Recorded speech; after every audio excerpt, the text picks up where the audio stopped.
I hit it.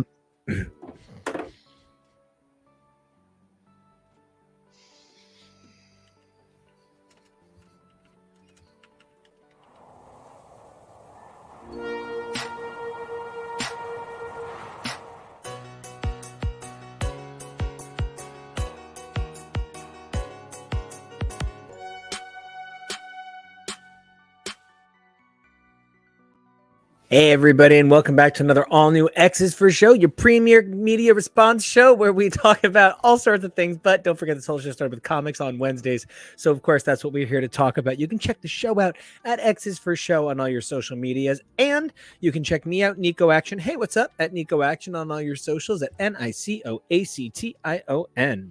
And you can find me, TK, at TK Elemental. And that makes me Kevo, and you can find me over at Kevo That's KEVOREALLY. You know, one of the things that is the most interesting to try and figure out with being a comics fan is how to like parse the comic fan cycle and like the news cycle. I feel like I spent an awful lot of time trying desperately to cover, you know, everything that was coming out as it was coming out. And one of the big things for me, I think, was things like SDCC, and trying to cover all of that news could be a lot. And so I'm just really excited that we're doing like a news recap on SDCC. Yeah, I am partially excited because I think we've kind of got a new groove when it comes to how we talk about comics. That came out of being kind of very much stuck in an old groove. One might say it was such a groove, it was almost a rut. And now we've got a new groove, and it's just kind of like its own glorious dance floor. So, you know, I am excited to talk about it in that respect. In other respects, it feels like some of the stuff I love the most maybe has not found its new groove. And I wish it would, and I'm rooting for it, but it can be sometimes difficult to see the news and see what's coming and be like, that's great. Truly. So I wanted to talk for a minute then about some of the big announcements that we've talked about. But before that, I wanted to take a second and I wanted to just kind of discuss one of the crazy things that came out of this weekend, which is the SDCC Hellfire Gala, which was just, you know, I don't mean anything like positive, negative even really by this, but I feel like something that we could have all been really excited for just sort of came and went. Yeah. And really just sort of didn't even really register for me. And I think it's because one of the things that we need to talk about with SDCC, this SDCC, is the strike. And one of the things I want to talk about with the strike is sort of the nature of what it did to SDCC. SDCC as like an industry, as an idea, represented this notion in comicdom that was like the peak, pinnacle, highest, mostest thing that could happen in a year. And then NYCC came on up, and actually like 5 years in a row, NYCC beat SDCC attendance. So I totally understand people being like, oh man, oh no, SDCC is the bigger one. But the major thing to consider is that they both kind of became elements of their industry, right? And to that end, I think SDCC this year losing everybody from the kind of like bigger picture movie verse side of things was a real like strike in kind of comics favor, and yet maybe not in comics favor. It's something I know we've been talking about on Saturdays and Sundays, but like I think there was more coverage about people like the incredible Will Wheaton and Gates McFadden alongside the incredible cast of like Lower Decks and Disco on those picket lines than there was about any Star Trek event really there. I mean, yes, they released a bunch of amazing stuff, but it wasn't Jonathan Frakes no showing event. Yeah, exactly. It was news, but that was inevitable. That had nothing to do with SDCC. I mean, this is very much feels like part 2 of what happened with COVID. there's a lot of stuff where we need to accept that the way we do it is not the best way to do it and is not focused on the right things. We're all now pretty confident about the fact that we know when we need to work together in a room, and we know when we're fine to work from home. And most of the time, just because of the way this country is and the world is, we would prefer to work from home. Commutes are hell. That takes shit out of our lives that we don't need. We're happy to go in and commute for the meeting that has to be in person when Necessity. we can absolutely stay home every time. So that's, practical life stuff. We figured that out. And anybody who acts like, well, no, we have to be in the office seems increasingly ridiculous. I think when it comes to events like this, we've gotten really obsessed with the idea that, like, we need the actors and the directors to tell us the same talking points that PR teams have gone over and told them to say, and made up the story that Tom Holland can't not spoil anything.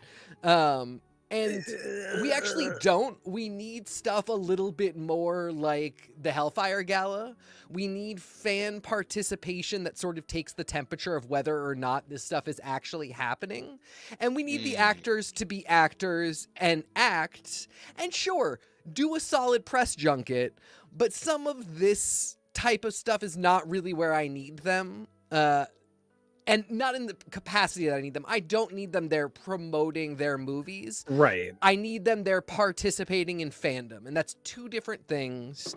And not having them there this year and having it be a lot more just about fandom and how fandom loves the product, not getting fandom to love the product.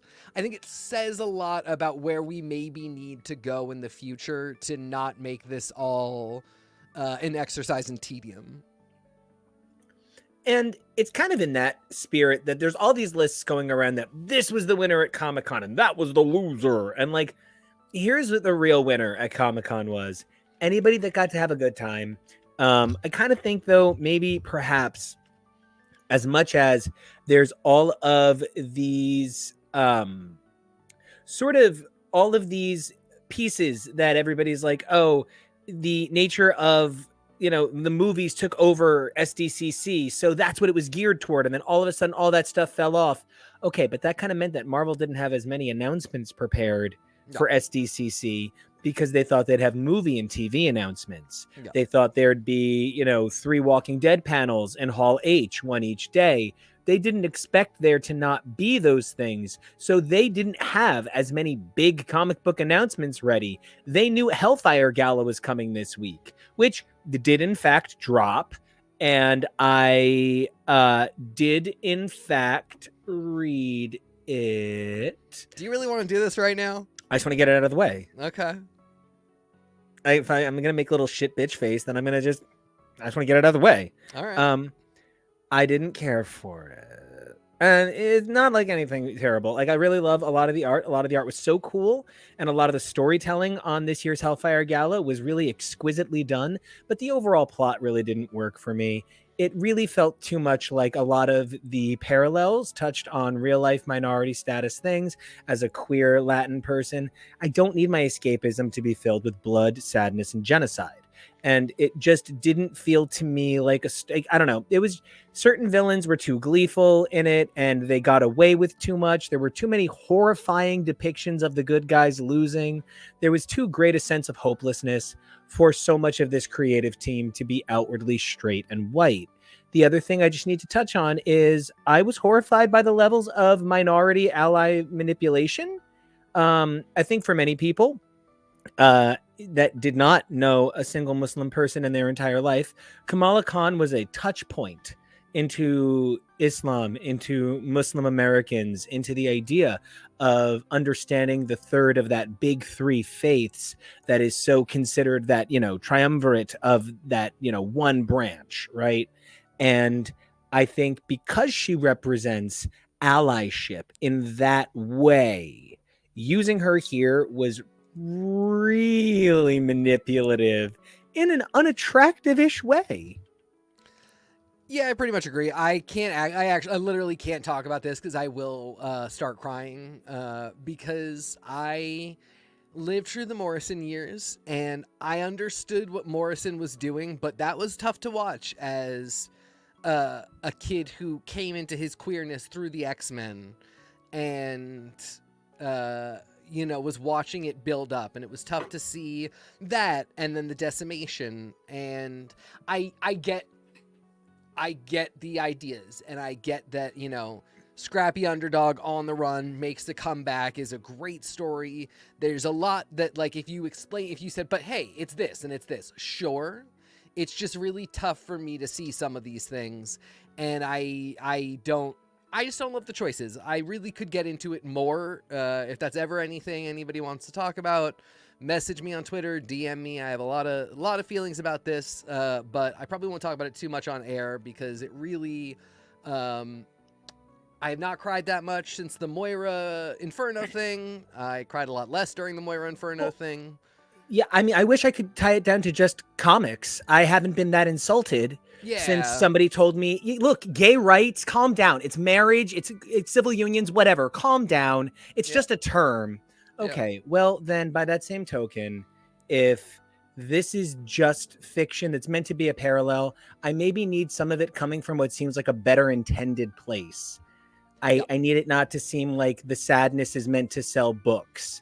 If you really want me to care about real world minorities in danger, then do something that gets me aware of that. I should be compelled to send money to nations that are in the midst of their third and fourth world size wars right now, not inspired by variance. Right. If I'm not being compelled to do something for minorities by this, if it's just seeking to further capitalism, then it really isn't a story about minority struggles. It's a story about the capitalist machine, which can be fine. Yeah. But don't dress it up like it's to help a little kid feel stronger, because it's not. It's to sell variance, which is great. Yeah. And, there's a lot more to say, but this is a broadcast primarily about SDCC. We'll be out of this within 15 minutes. We also read it to see, if there was anything we needed to check up on. They will always hate us. My partner Jake with the quote, "They will always hate us," which is such an important X-Men quote. And it's true. That's always a part of the storytelling. I guess I just kind of like, as a queer person that feels that every day in the real world, it's not even that I want the books to not address and deal with that. I just, I thought they would deal with it in a different way. I thought they would deal with it in a way that was, the other thing is just not enough queer people are writing these stories. So anyway, we read it to make sure that nothing was super relevant to the SDCC announcements. It doesn't seem like it really was. We'll get into X-Men first, and of course you can see how the stuff in Hellfire Gala points to the announcements about the X-Men, but we are definitely in a bit of a holding pattern because we're in this weird time-shifted place where we're making announcements about stuff that's not happening until 2024 today. And so that's an important thing to get into. I just was really hoping that they would perhaps touch on the fears minorities experience over genocide and having all of their rights taken from them by people who are outside of their sphere of influence, with a little bit more deftness and maturity than too close for comfort handled male sexual attack. But I guess not. Yep. And that's fine. So, to hit. I'm really excited to talk about SDCC for a couple of other reasons. One of the other really cool things that came out of SDCC this year that inspired me, really inspired me, was like it seemed for the first time in a long time like there was room for comic headlines, which kind of spun me on my head a little bit. One of the coolest things that meant was that I got to hear about things that I don't care about. I mean that. No, and I mean that really positively. Like, when the only things that get through, the only things that pierce the veil are like the things that are the biggest, craziest. It feels like all of the announcements that come out of Marvel are nothing but ball busting crazy insanity. And that makes me not want to go back, because Absolute Truth, Judgment Day signaled the beginning of my end, sort of the way I felt about Axis. And I just have not managed to come back to regular X-Men reading. I'm mostly caught up for Hellfire Gala, but I want to come back. I want to be back in it, but for the most part, a lot of these announcements, often, not this particular run, feel almost too overwhelming to even imagine. But there was such a wealth of specialty announcements this event that it's got me pretty excited about some of what's going on. I truly do not care about a bunch of what's going on. I mean, truly, it is one of those cases where I'm gonna kind of point and go, that is a result of somebody 2 years ago saying this is big right now, do something, and the memo getting through to scheduling a little late. But all right, man, I monologued long enough. Let's You want to get into it? Let's do the thing. All right. Well, coming off of the Hellfire Gala, getting into X-Men announcements right off the bat. Can we start saying you'll get caught up in the Hellfire? You'll get caught up in the Hellfire. Yeah, I think we should. I'm down with that. All right, so I want to start with one of the things I love the most about this is this feels like a page right out of 1994 and 1995, top to bottom. We see an exploration of Mystique and Nightcrawler, while we also see someone new in the Spider-Man suit. We see the Age of Apocalypse font over on New X-Men, and we see a bunch of new people. Who are they? Why are they fighting alongside or against the X-Men? Find out in the crossover when we introduce 10 new characters. That part of the throwback for this slide, I'm in love with. I feel that. Real quick, viewers, if you have not read the Hellfire Gala, you maybe want to stop and come back to this after you've read, because But stay tuned, but with it on mute. Don't take away our viewers. Yeah, stay watching. Don't read my lips. I'm gonna just get right into the microphone here. But we are gonna be talking spoilers for the Hellfire Gala, because these announcements come out of it, and there's stuff like, there's your warning. So right off the bat, we now know why Nightcrawler has to not be visible as Nightcrawler and has to be in the Spidey suit. And I actually think that's one of the better, funnier things. Like, Nightcrawler just got puppeted into doing a bunch of murders by Orcus, and so is like, well, I want to do good things, but I obviously can't be myself. Who does everybody love? I'll be Spider-Man. And I think part of the problem is, I mean, I just don't want to keep coming back to the gala. I brought it up because, like, that specifically about why he's in that look now makes some sense to me, and it has a whole new meaning. It's just indicative of the actual problem with the gala, which is that every single thing we're going to have to talk about is going to come right back to it, and it's going to come right back to the fact that nothing actually is going to stick. This is a period of time, and it's like, for me, in many ways, I kind of don't, I've never cared why he was Spider-Man. I never even asked. Okay, I never thought about it. I just sort of said, oh, well, I guess Nightcrawler's Spider-Man now, because now Black Widow is Venom, and there's a Venom over in Marauders on Cassandra Nova. So I guess none of those are in Summer of Symbiote. But none of those are in Summer of Symbiotes. And now that there's a Ghost Rider in Hulk, then I think it just makes sense that he is the Spider-Man for the X-Men. I've never even questioned it. But he's not a part of the Spider-Verse, which everybody who wears the spider suit is part of the Spider-Verse, except for this one Spider-Man is not part of the Spider. Anyway, yeah. Mystique being in the mix is interesting after the gala. Who are the new X-Men with that X? And that general font, it is so clear that they're using the idea of the new X-Men logo because it's the parallel construction where it flips upside down, right? So it's that idea of the upside downable new X-Men logo. It just doesn't have the X in the circle in the middle, but then it's the Apocalypse X from Age of Apocalypse. Yeah. So are we getting, some take on new X-Men led by Apocalypse? In that case, then it kind of makes sense because Apocalypse already has a built-in Cassandra Nova with Annihilation. So like there is something to be said about that, but this graphic even says coming 2024 with a sneak peek in November. Shush. And I just want to be like, that's way too far off. Yeah. You just told me about Fall of X, and like none of those books have started yet, and all of those characters are in some of them in really unique places to be getting books next month. And now you're saying to me in July that a book is coming in 2025 that you're going to, 2024, my apologies, that you're hinting at in November with a new Uncanny to start between now and then, that there's going to be a new X-Men. Kevo, I need to ask you a question before we can even go one step further. Babe, I asked you last year to take a journey with me, and I honestly wonder how much I asked you to read Acts, because like I could feel myself pulling away from Marvel. I could feel myself pulling away from Weekly Wednesdays.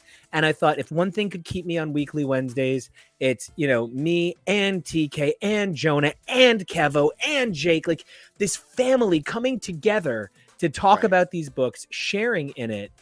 I thought like that would be it. Kevo, if he just joined that club, would be the missing piece. It would be Gamora giving me the stoner, whoever gives him the Doctor Strange. I never remember. Anyway, Kevo, you were supposed to be my time stone, man. What happened? Oh, no, it's Vision. Right. It's Vision's the last one. Kevo, it's on me. Yeah. I didn't write it. I was pretty enthusiastic about it, actually. This is what marriage is, moderately. Kevo. You got to deal with it. I was pretty moderately enthusiastic about it, but yeah, it was just a letdown. And even for all the good we tried to find in it, it ultimately just felt like a waste of time. So that is really where my head kind of is. I do feel like I've had a lot of my time wasted, which is, of course, never what I'm looking for, right? Now, we're going to finish out our discussion on X-Men and the Hellfire Gala, in part because I don't mean this like dramatically, I'm just not sure I can super stomach coming back to it a whole lot today. It really was unsettling, and from the number of people that are not of minority class status, just executing a bunch of minorities felt a whole lot of, I don't know, I just felt like I should have goose stepped out of the comic shop. Anyway, so we have another voice coming in to hang out with us, and I'm super excited to have them come in. So the none other than the amazing Jake is coming to the party. So Jake, whenever you're good, give us a thumbs up. We'll bring you on in and we'll start, ready to go. That's the kind of professional we have here on X's for Show. Pull my thumb. And he's got his green screen set up. Well, funny story. This is technically the I don't have a green screen checkmark option, but still looks great. I think it's the miracle. It's the miracle of Arbor Magna. So I have a feeling you've got some feelings about the feelings that feelinged all over today. Here's the thing. In the past, I have been cautioned that some of my initial reactivity for the start of a run is maybe a little jump the gun, over enthusiastic. I want to, wash the baby out with the bathwater because I hate issue 1. And I've taken that feedback to heart because I have come back to some series after a number 1 that I don't like, or a plot point that I don't feel is like justified in the first couple of issues, and seen, okay, they're doing the work. Work is being done. They're bringing me back. They're justifying this. Now, it is a tall order. It is a tall order to bring that energy to this Hellfire Gala number 3. Because everything that you guys have said is absolutely right. It's brutal. It is, sorry, listeners, within the context, like they're calling this event the second Mutant Massacre, and rightly so. And the first Mutant Massacre was horrific. And as a kid reading it, a gut punch. And this was like not a dissimilar gut punch. And yeah, it sucked seeing like all the things that happened there. But the last couple of years have really taught me a lot about like, let's just see where they're going with it. And I very much have felt like this is like the Empire Strikes Back moment. We're at the end of the film, everyone's really down. We've lost hands, we've lost people, we've lost Hans and hands. Yeah.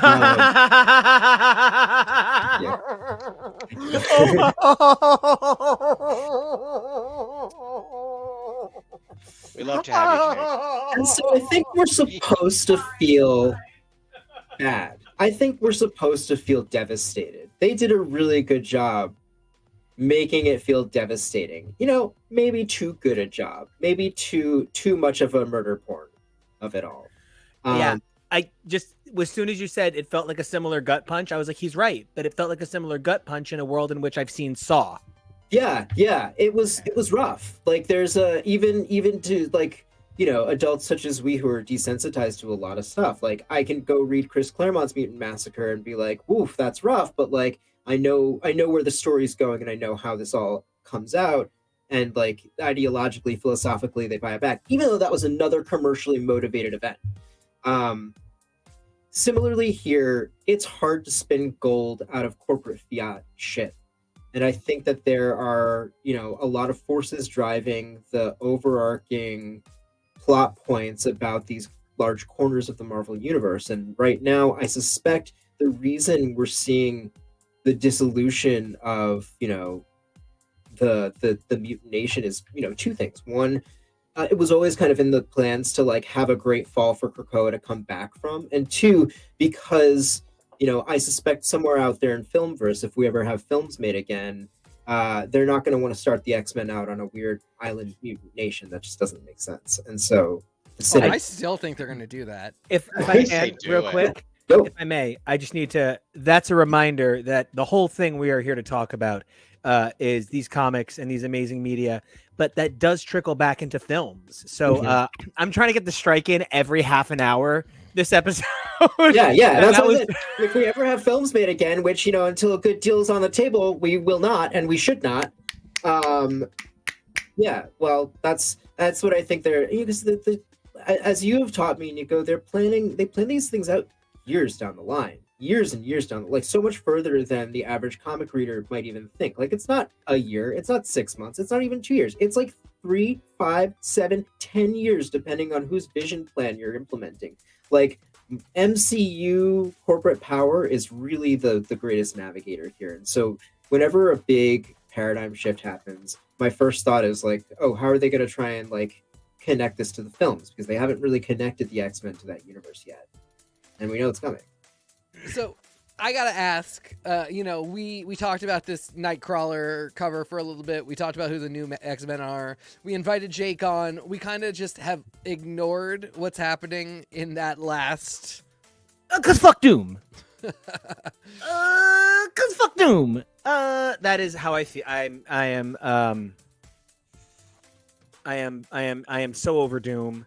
Unless Dr. Doom is played by somebody with the absolute unbelievable acting magnetism of like James Spader, but with like with the actual body of like Vin Diesel, but like the face of Chris Evans, I'm out. And you got to show the face the whole time. It's got to be that he like wears a lot of makeup. I don't care. But I am so over Dr. Doom.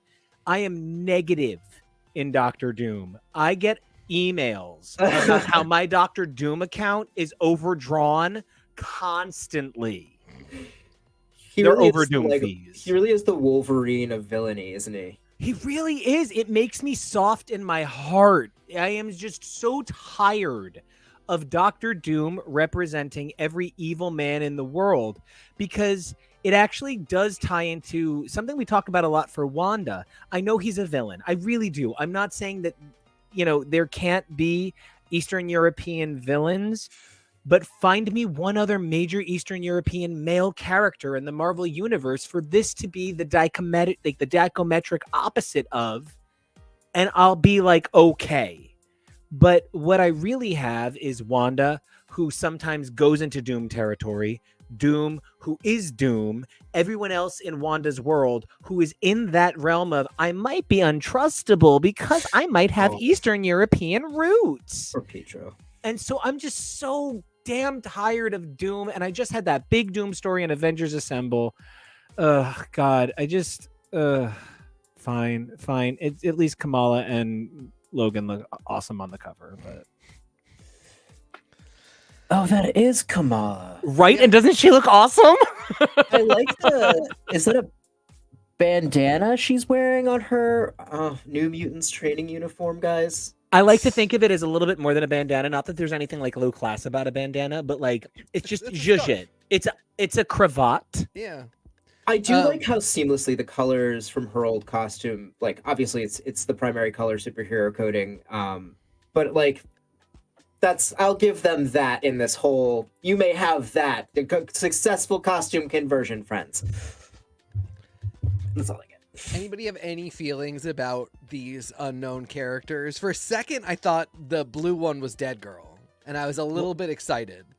So I actually just want to kind of not jump exactly off of this cover, but this cover does kind of make me think of another slide we have coming up, if that's okay. And it is specifically this Rise of Doom in Krakoa always struck me as an element of John Hickman's deep involvement in the redesign of Krakoa. But one of the things that ultimately does come forward is that Chip Zdarsky is the one responsible for that X-Men Fantastic Four miniseries, and I use responsible pretty convictingly.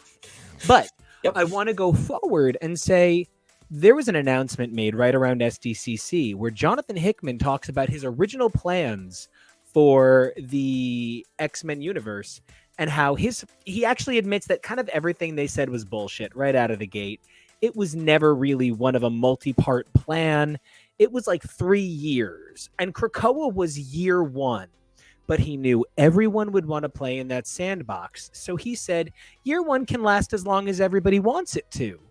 And then it lasted forever, which is actually a really fascinating thing that came up in a recent episode we just talked about Doctor Who.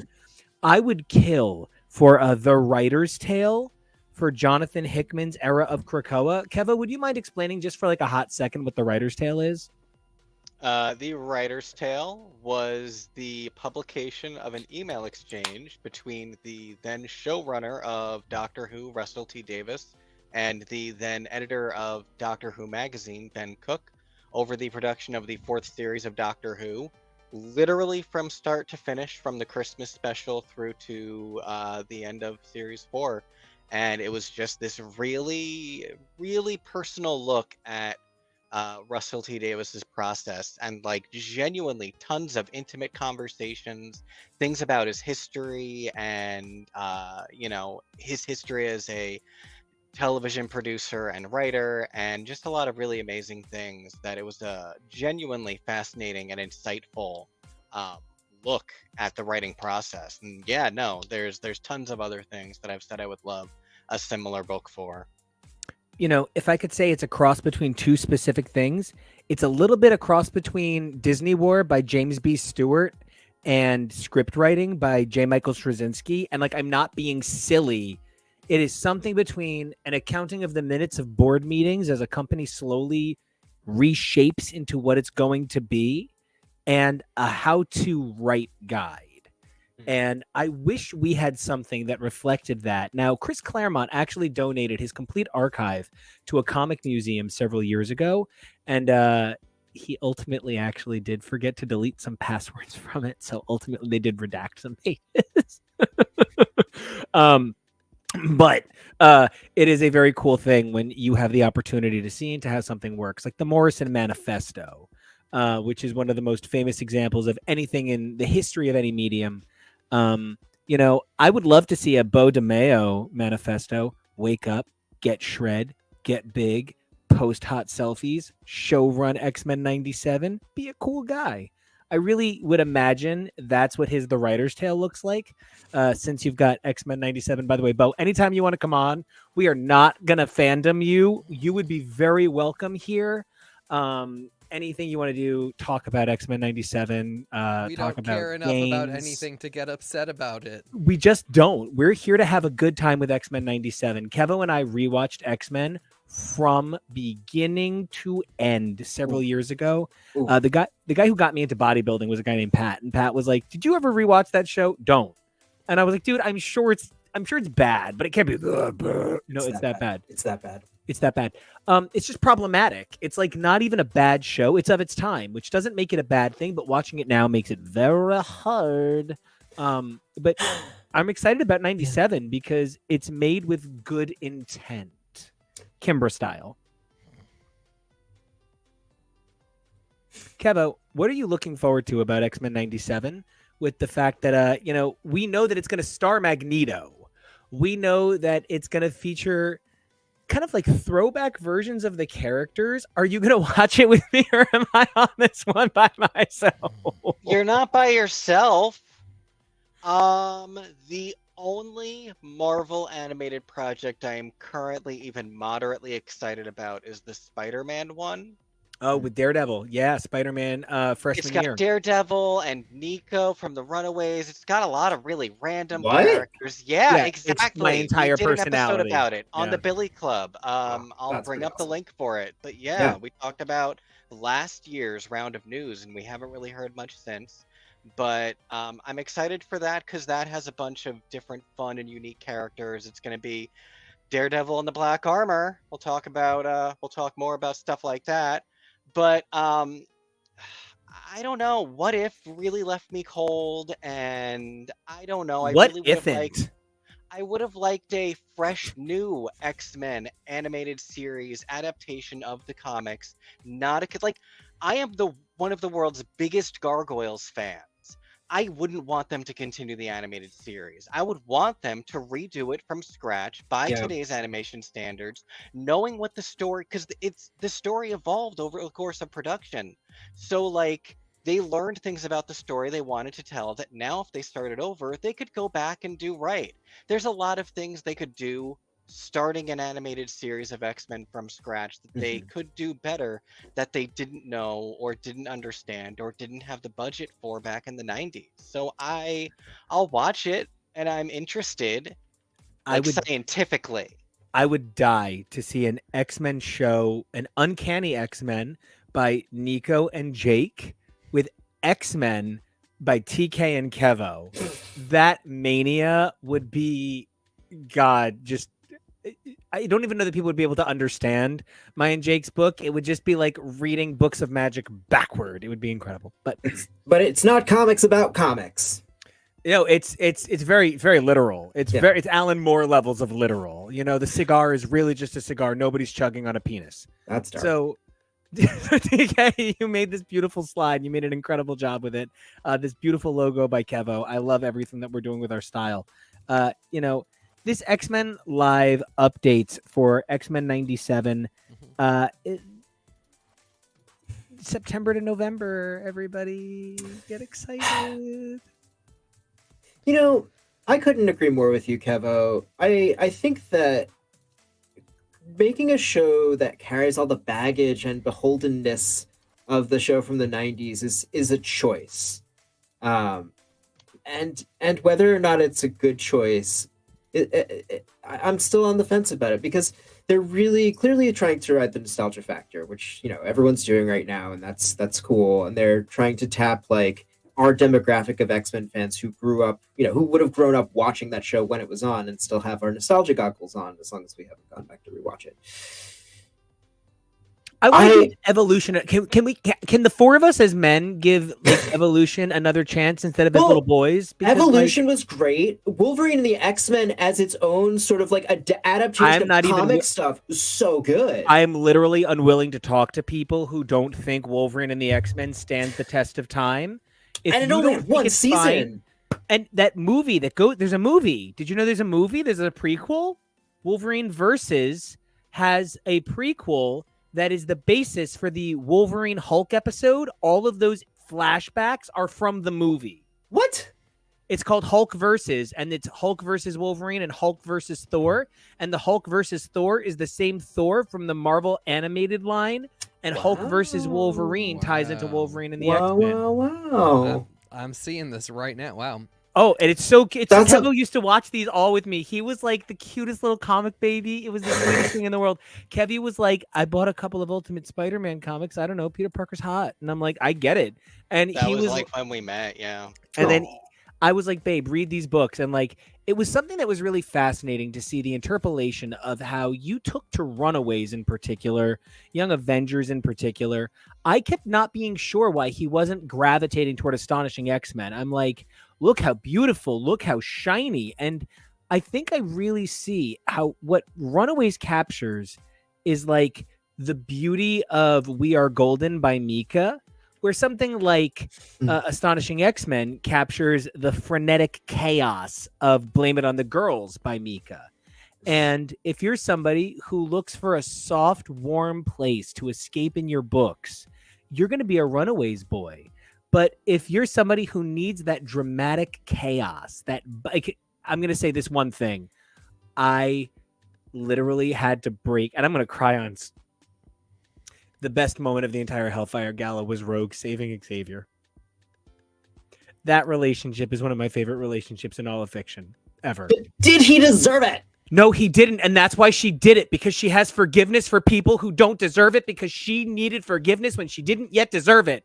And that is why it is the best moment in all of comics in 2023, hands down. I mean, Rogue is the X-Men who has had one, besides Storm, one of the greatest arcs and character developments. And yes, you're right. That is such a crystallizing moment. It was like, I always say that Rogue is like the heart of the X-Men. Yeah. I say that Rogue is, I always say to Kevo that would be, if he jumped into X-Men from the beginning and read to right now, I always tell him, I assume Rogue would be his favorite X-Man. And I just really thought that moment of her, him knowing that she would be there, that was like, spoonful of sugar.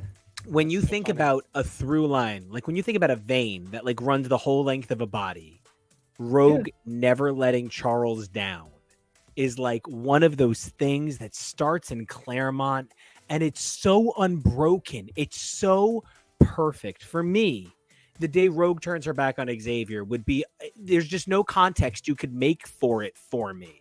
She did leave with Storm. She left with Storm because the idea was broken and there needed to be but she didn't turn her back on Xavier. Well, and also thank you, Mike Carey, for that amazing like serious. Are we talking about Legacy? Yeah, yes. I mean, Legacy is the reverse of her leaving in well, and it's also like it pushes back against all of that like 90s, like it really integrates Rogue's like lost 90s years where she was like just starry-eyed for Gambit and a secondary character for it, which was just so bad. It was, I mean, so bad given how like awesome she was in the Outback era. Oh, sorry, it's this could become a Rogue thing really quickly. But It's just a Rogue podcast now. I mean, R is for Rogue. Podcast has gone rogue.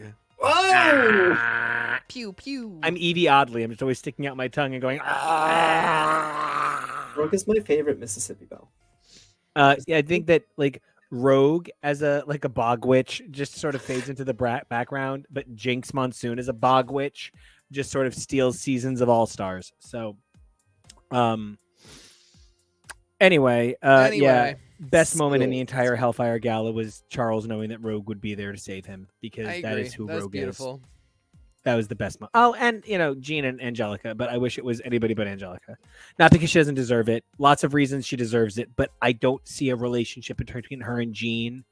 That wasn't about that, though. It's about, this is the only way we can ever use this character where she can have a good storyline. And if she's been an Avenger, a New Warrior, an X-Man, and a S.H.I.E.L.D. agent, she's been everything. Yeah. Then her being like, no, I'll go where the biggest money is. Her flipping and her being capable of the levels of compartmentalization that it would take to functionally survive.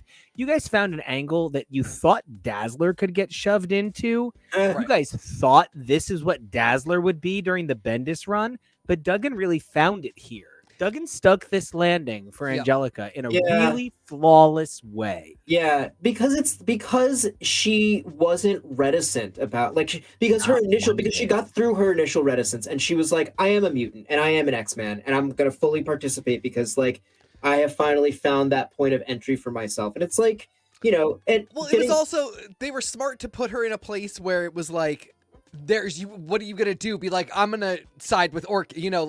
What a good mission. I mean, that happens. Judas Traveler sided with Orcus, and when he should have just been singing Hook. Real quick, it does bring you back. I ain't telling you no lies. Cannot. But do you know who I wish would come back? And then I'm begging us to transfer off of X. Yeah, we'll go to Is the it next Justice? slide. Do you want Justice back? I can't think of his name, but I want the guy who is Trip. I want Mr. Trip from X Factor by Peter David. Weird pull, Nico. The Okay. time travel guy. Yeah. I want who saw all of the possibilities. I want him to be like, I never saw this possibility coming, so I'm going to infect it with other possibilities. Just to fuck with Wasn't he just Krakoa. Jamie? Yeah, he was. He was a Madrox clone. But he was a Madrox clone with knowledge from Layla Miller. Oh. Hey, How are we talking about this right now? Oh my god. I will No. not What's stand this here episode again? as Layla Miller is besmirched. Oh, it's Homegirl not. besmirches herself with her It choices. is not. It is not. It is. Layla not. Miller is Layla Miller is to Jamie Madrox as Elektra is to Daredevil. She has had multiple lifetimes in her one little body, so she's a multiple woman the way he's a multiple man. So Black Armor. Daredevil, Gang War. I would so much rather talk about that now. Okay, Ugh. hold on. TK knows what I'm saying. Kevo, you actually really helped me out with something because I temporarily really suffered from not temporarily, it's one of those things you suffer for the rest of your life. But I went through a really bad patch where I suffered from something called panic disorder where I just could simply not get out of bed. I was so scared all the time. And one of the things Kevo got me through it with was lighthearted, funny sitcoms. And some of them are continuations of sitcoms from the 90s. And I just think it's overwhelming that the idea of Gargoyles continuing at SLG into Amaze Inc. graphics, the idea of Charmed continuing in Charmed season, 76, Buffy continuing in Buffy season 8, those things felt like one thing. Kevo, as somebody on the sidelines, how do you feel about Daredevil Black Armor? So you have the context, Kevo.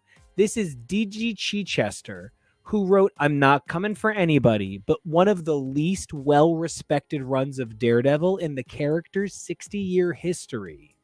This is him coming back, the only guy who ever wrote the Black Armor, continuing. I mean, some people wrote a couple of pages here and there, but nothing significant. Continuing the Black Armor era 30 plus years later.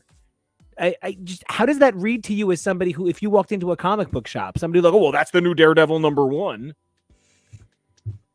I often am frustrated when I hear people use the phrase, nobody asked for this, because you don't know.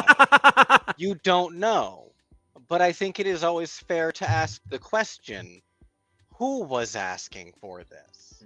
Because, yeah, that's fair to wonder what the demand for it was if it was so ill-regarded and so long ago. And it really brings me back to something we talk about a lot, which is how few writers are given these big titles. And why are you giving this back to someone who was ill-regarded then?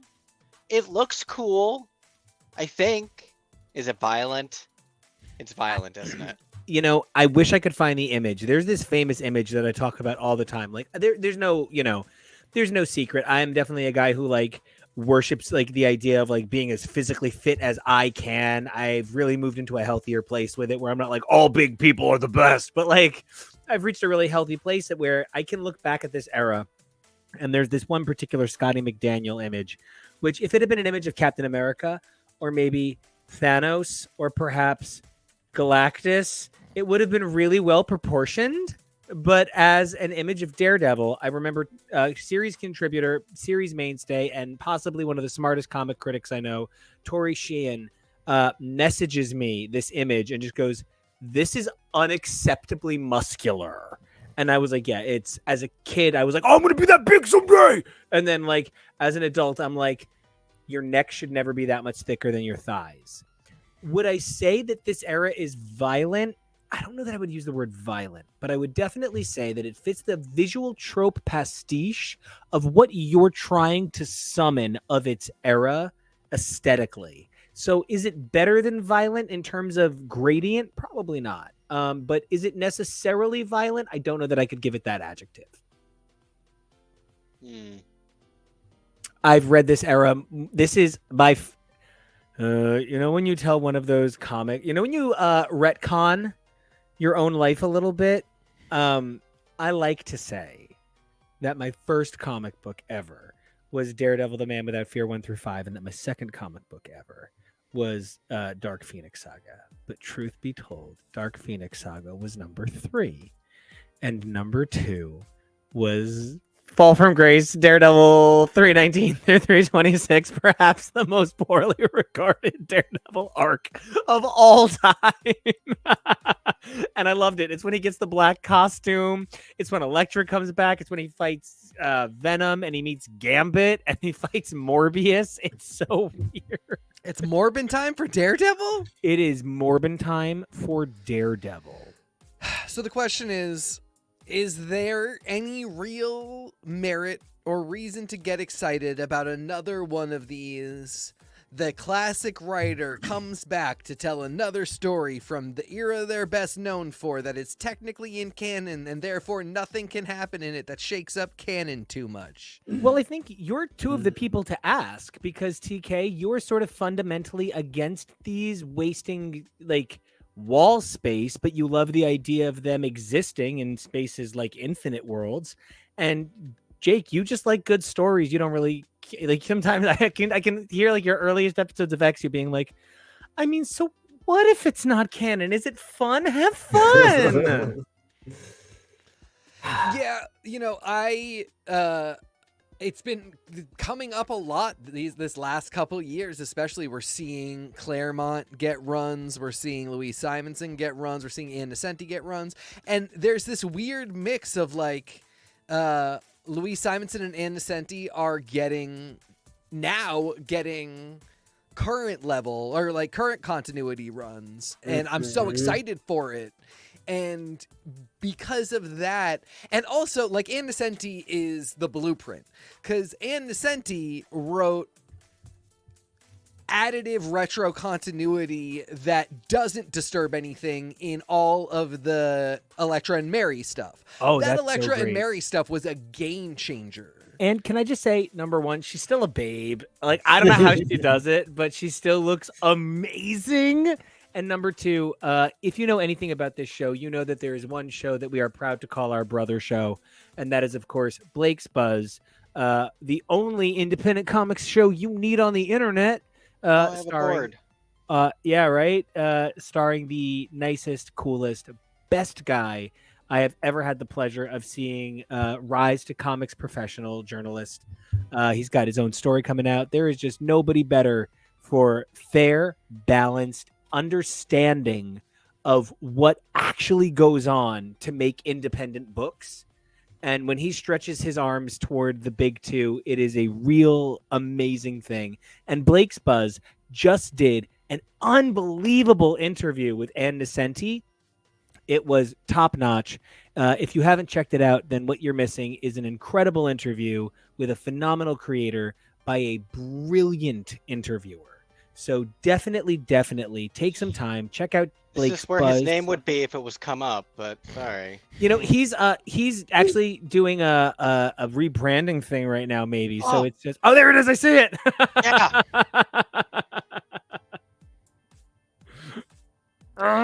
Work, damn you. You see it though now, right? I see it. No, it's Blake. Blake's being elusive. He wants his Hold fee, on, or he's hold not on. going to appear. Let me just, I'm curious if this is it. No? Okay. Okay. Anyway, Good thing Blake's you're running Buzz. the board today. Ann Nocenti, she goes by Annie Nocenti on the internet these days. She just really is a gem and a treasure, and we grew up on her. And Kevo, I know you didn't realize you grew up on her, but so many of the stories that you grew up on by the paperback writers that predominated your experience were influenced by her stories in the pages of X Factor and the New Mutants. As an editor, and then later on the pages of her work as a writer in things like Daredevil. So don't forget, she started as an editor on X Books. So yeah, she really figured out how to do the old story and continuity in a way that changed everything, and now she's writing present day stories that I think are just going to absolutely bang. And I want to give Jake a chance to talk, but then I want to take it back to Innocenti and Elektra because we got this Elektra story to talk about. So Jake, talk to me. Oh, well, I had feelings at the beginning of that X-Men, like, it's the new one, I can't remember now. It's the new Dark Reign? No, the Legacy run where they had, like, all the old writers come and tell new stories. X-Men Legends. Legends. And he was an Excellent call. Yeah. Okay, so I started out liking what that whole thing was. I like the idea of it. I'm like, sure, tell new stories within the world. We got to like story 4 or 5 before I was like, what's at stake with these? Like, you can't have high stakes. Like, what are you going to just like sneak in a major character development, a major plot point, like that's never referenced at any, because like what, memory wipe? It's always a memory wipe of some kind. So I kind of, beyond like positive exposure for writers and artists and the people producing comics, story-wise, they don't really make a lot of sense to me anymore. It's like the same thing with X23 Deadly Genesis. Like it's Regenesis. It's a good story, but I'm also like, why couldn't we just make this contemporary and give Laura something to do as Wolverine? So I'm a little why with these now. Also, comics are expensive, and I'm not going to spend my money where I like don't have to get the story.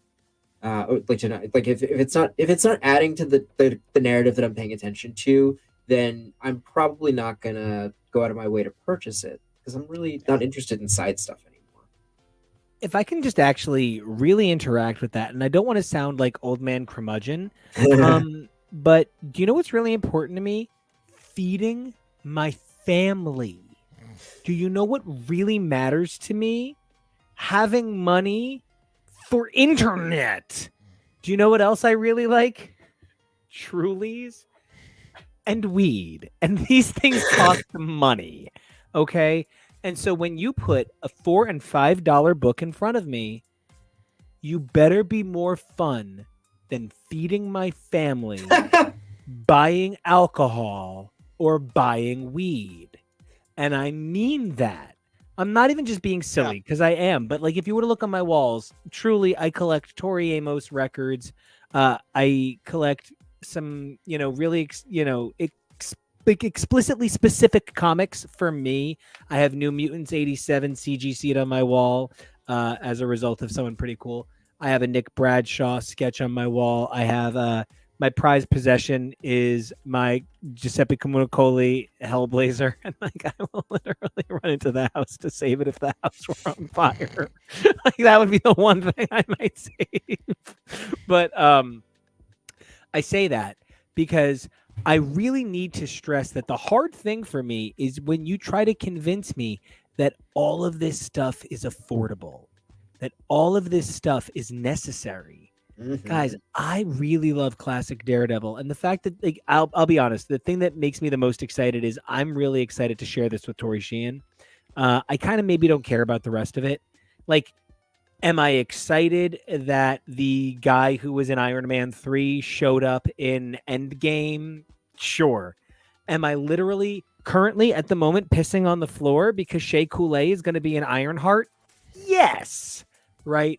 So when you Oh, yes. That's in cool. An undisclosed role, my favorite All-Stars winner of all time is going to roll through onto Ironheart. Can't even get over it. I'm okay with that.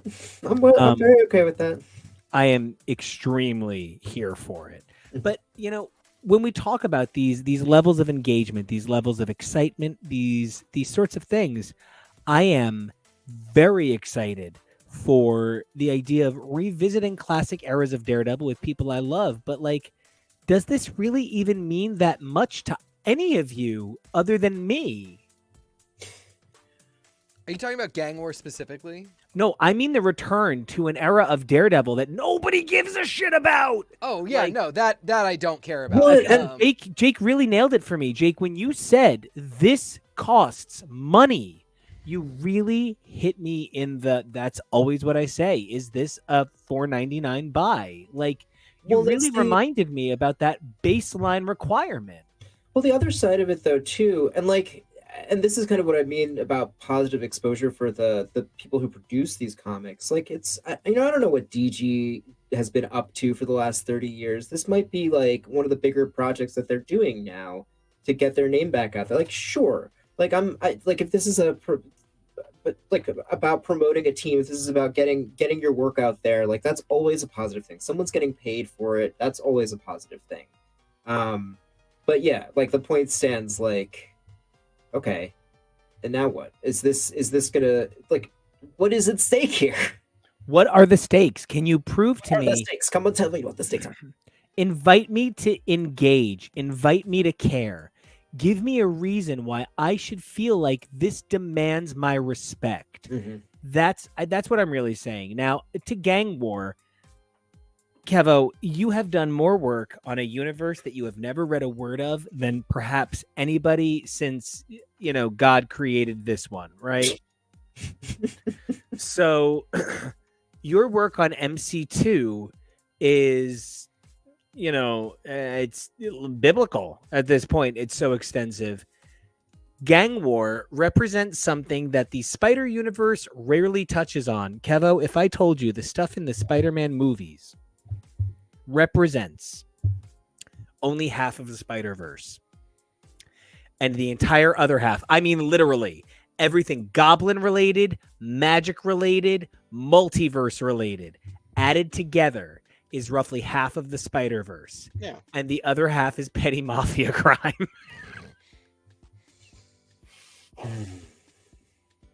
That's not fun. But that's not fun. Boring. It's so boring. So they're not going to make movies out of that. No, yeah. Mhm. I would wonder how many people who only have a cursory awareness of Spider-Man would know how much Kingpin is one of his rogues. I don't think many people Great are aware question. of how Well, many times they have interacted. He was one of the primary villains on the 90s Spider-Man cartoon, but that's really the only point of reference that I can think Only of. one. That's the only one. Oh, Into the Spider-Verse, Oh, where he okay. was drawn in that Yeah, the Sienkiewicz first glory. But I wonder how Yeah. many people were like, because when like Typhoid Mary shows up as an Iron Fist villain, I wonder how long she's going to be tied to Iron Fist now, because Yeah. Mary was a Typhoid Mary stand-in vaguely in Iron Fist. Mhm. Now, one of the things that has me thrown off, TK, I think I read about it, but I feel like you might be able to explain it a little bit better than I can. With Gang War, this is like an interrelated series of miniseries that spin out of Spider-Man in one issue. Yeah, we gotta. Oh my we have- God, Oh there's so my many! gosh, that's This a is- lot of books. This is not everything either. We have an event Oh! here, and so we've been known that we were doing gang stuff Oh! in Zeb Wells' run, which very much is aping a lot of DeFalco's ideas about how Spider people handle street crime, because it starts with DeFalco's Spider-Man, carries way over for our beloved Mayday in ways that are very odd, but this is a real choice for Zeb Wells. This is a real choice to say, I am one of the company men. I am a Tom DeFalco. I do Spider-Man as street villain. Spider-Man does crime. And it's not necessarily a bad choice to me. I really respect it. I love Tom DeFalco enough to read every word of his personal, separate Marvel universe that he wrote. I didn't always love it. I had a lot of criticisms, and I have a lot of criticisms of this. But like top left, starting out right from the get-go, we're doing gang war, but we're pulling Rec Rap in. Are you kidding me? Sold. Okay. Rec Rap. The best part of Dark Web. Hold on. Yeah. Please explain Rec Rap for those at home who don't understand the joys of Rec Rap. Rec Rap is a demon version of Peter Parker from Limbo. It's just Parker backward. Yes, Rec Rap is Parker backwards. That showed up when Ben Reilly sends him to Limbo to live in this like horrifying Limbo version of his life. And Rec Rap is and he's like vaguely sweet and like dumb. He's basically Bizarro. He's basically Spider-Man's hyper jacked Bizarro. Yes. And as you can see in the next title over, there's some more demon scary Limbo stuff pulling into the mix. But then we go to the next one and we've got Tombstone and the new Sinister Six, and like we have White Rabbit is always in the mix lately. Don't care. I just don't care. But whatever. I mean, like, not everything is for me. They've clearly been working on a thing. I don't get all of it. I'll tell you, the next cover is for me as shit. Oh yeah. I mean, we get more into it, and we get some promising stuff. And you know, again, if we go back, we're getting this. We're getting Elektra. You know, this is her moment. Have it. If I may, though, the thing we're getting that has me the horniest. Yes. Is that Deadly Hands of Kung Fu. Truly. So the main thing that I want to point out is that the character of Shang-Chi received an unbelievable makeover through the MC unification of the character, and the unbelievable performance by Simu Liu, which redefined the character on every level, was matched by an incredible run by Jin Luen Yang, which changed the Marvel universe, right? Truly changed the Marvel universe. And it's one of the best things you can pick up. Please let there be an omnibus. And something that happens is like when Kieran Gillen was doing Journey into Mystery, no one could touch Kid Loki.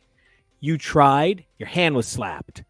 Anybody tried to touch Thor during the JMS run, and again, please remember, JMS is a religious term in this house, right? I can't even talk about the preview pages from his Captain America. I can't breathe, okay? When he was writing Thor, no one was allowed to touch Thor. The only man who was Matt Fraction, and it was in specific books because they were grooming him to take over Thor. So there is a same face, brother. I love same damn face. The only arc in that whole thing that's good is when Enchantress is like, Don Blake, let me have your head. That is like my favorite thing in the world ever.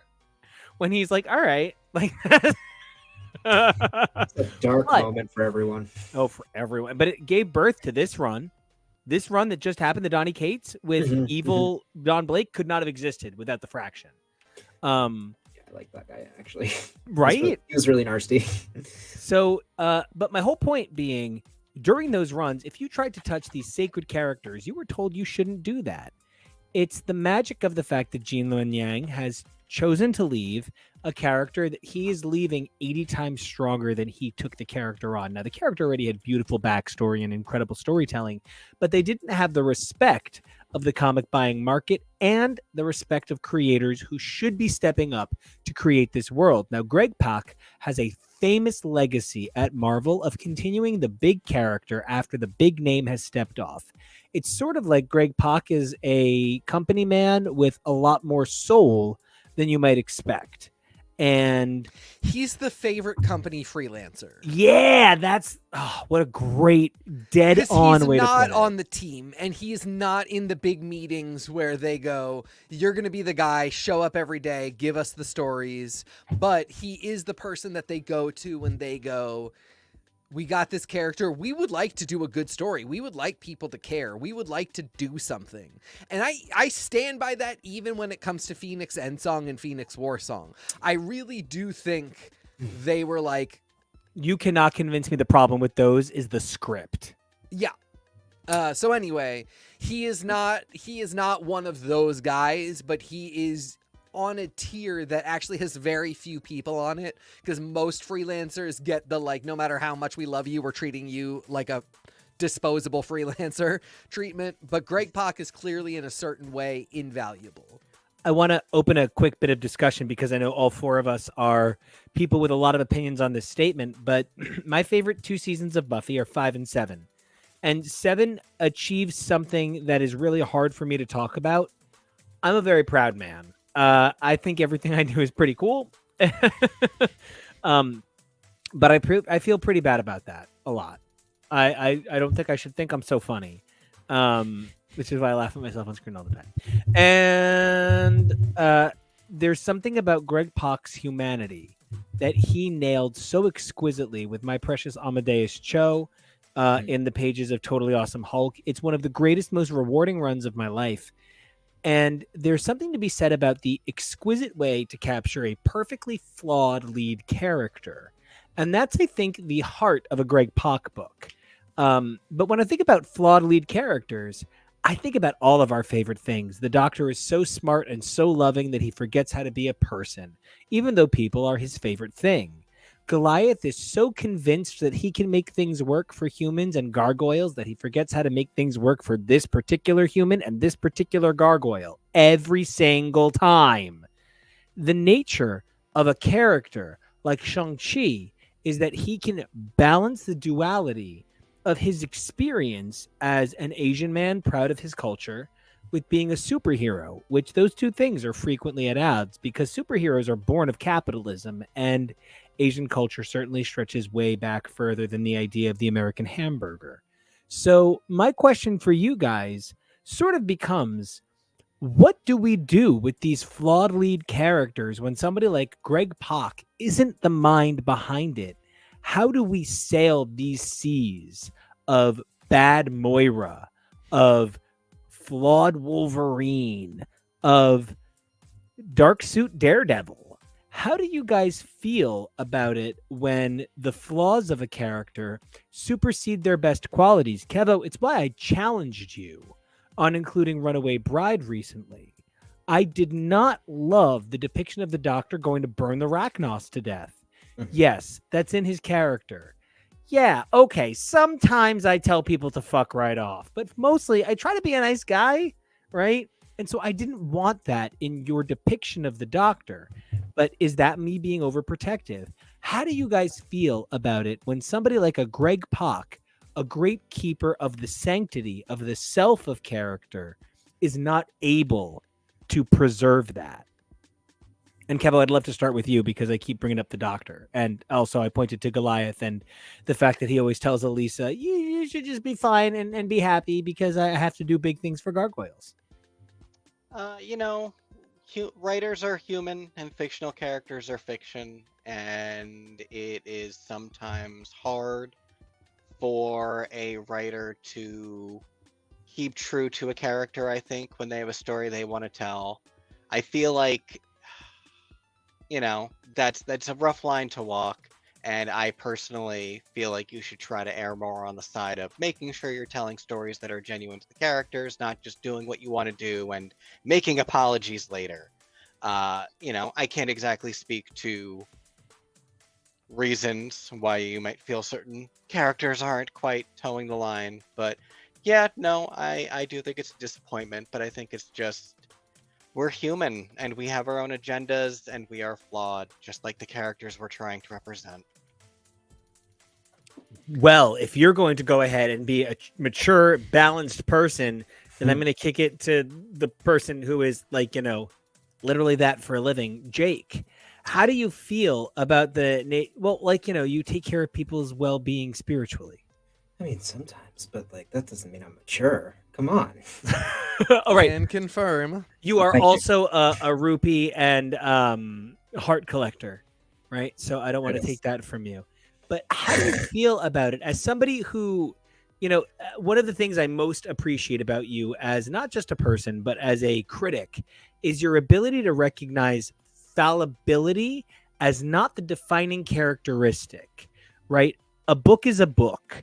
And when a book says the word fuck, that word is in the book forever. Mhm. But something that you have always preserved is important to consider when you're talking about a character like Jean or Wanda, a character who might have committed mass genocide, while under the directive of a male writer.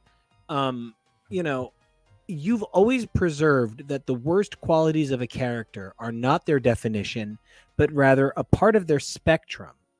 When someone like Greg Pak steps into a character, he's able to help that spectrum be visible. How do you deal with it when somebody defies that spectrum and instead focuses on, like, let's say Percy talking about Beast being a giant soul-sucking shitbag? Oh, I'm so tired of X-Force. No, I mean, no, everyone's doing a great job. I'm tired of X-Force. Ben Percy, great writer. X-Force, not a great time. Well, to be fair, it's not happening in X-Force anymore. It's in exclusively Wolverine. in Wolverine. Yes, and X-Force actually right weapons. now is in an okay phase. Anyway. 1-800 OK Face? Is that what you said? It's not even enough numbers. You know, I think recently my mind, like around this particular issue, my mind has been going back to Kitty Pryde, Kate Pryde, however you want to call it. Because real quick, can we just everybody? I do want to say that was my second favorite moment. Oh yeah. You'll get there. You'll get there when you read it, friends. And the two of you are the two people I care the most about the opinion of where she lands. Yeah. So Kate Pryde has said some pretty horrible things in her time. As if you're ever over on Reddit, while it still exists, the X-Men subreddit is pretty obsessed with the meme of Kate Pryde and the horribly offensive, unspeakable things that she has said in comics. And it sucks. It sucks knowing that this like really important character, who I love and identify with as a you know, at the time a young person, as a Jewish person, as a queer person, because that's Kate is queer. I won't take any opinions otherwise. Yeah, anything else is homophobia. Yes, it completely. You know, it sucks. It sucks that you know that's in her history and that she has said those things, that she's used the N-word not once but more than once on the page. It sucks. But, you know, we also can't account for everything that every writer is going to do. You know, these characters, this is always the tension of the reader, the audience versus the producer, the writer, the production team, the corporate entities that control these things. Is that, like, for us, these are our loved ones. These are our parents. These are our siblings. These are our children. These are our cousins. And for them, they're IP, and you treat IP differently than you treat people that you love. And so, as an audience member, as a lover of the narrative, it is like you said. Like I see these behaviors on a spectrum, and if like gun to my head, I have to canonize, you know, Kate using the N-word twice, then I can say to myself, like, you know, behaviors are not always the definition of a person and who they are. You know, you can take responsibility for your shitty behavior and still be a good person. You can take responsibility for having said a horrible thing, and do good in the world. You just have to own that. I just would like Frenzy to know that she can call me Whitey Cracker Fag anytime she wants, if it helps her feel like the grounds are leveled, because anything Frenzy wants, if Frenzy wants to talk to me, I think another character who is a real victim of this, and we're all currently learning what to do, is Surge. Can't even. It was the worst storytelling decision ever made in the history of X-Men. Yeah. Surge, you know, writers decided at a time that the way they would get some messages across about relationships between young women, relationships between young women of color, relationships between, you know, young women existing in minority status, was to do this very confrontational thing and really, really hurt a beautiful young woman who had gone through so much. Sorry, just make my relationship with these kids. I do. I know you love the kids. I love the kids. I am problematically obsessed with these children to the point where Prodigy, that's the way to say it. I'm just emotional about this Surge topic. Prodigy being an X-Man is the greatest moment of my life. Truly, really sad that that's not continuing currently, but hopefully it does.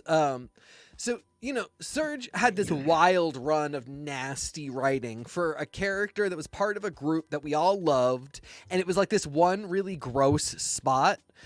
So we're in this position now. That happened. That absolutely happened. That was her. That was not She-Hulk from Universe A fucking Juggernaut. That was our...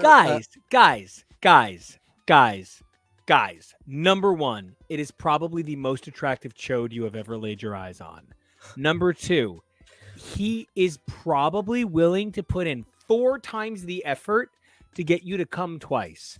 Why would you not want that for She-Hulk? How many men are just like, your labia is so big, I should be able to kick it? You know what I mean? I agree. Also, he's gay. He's gay. He doesn't want She-Hulk. That was pan. A problem. Big guys can be pan. I think by pan somewhere in that realm. I totally do not think they should have wrecked on that. Setting that aside, because we're gonna move through this topic. Guys, it's just Juggernaut. He's gay. We're gonna keep moving through this topic. This is just gay Marco. I'm not talking about everyone. He's gay as the day is long. Gay Marco. Look at his people still have record sex with collection. women. That's all you. We're gonna keep moving through this anyway. These moments were Surge, and we are now left balancing out, acknowledging that they did happen, with sort of starting to diffuse the details.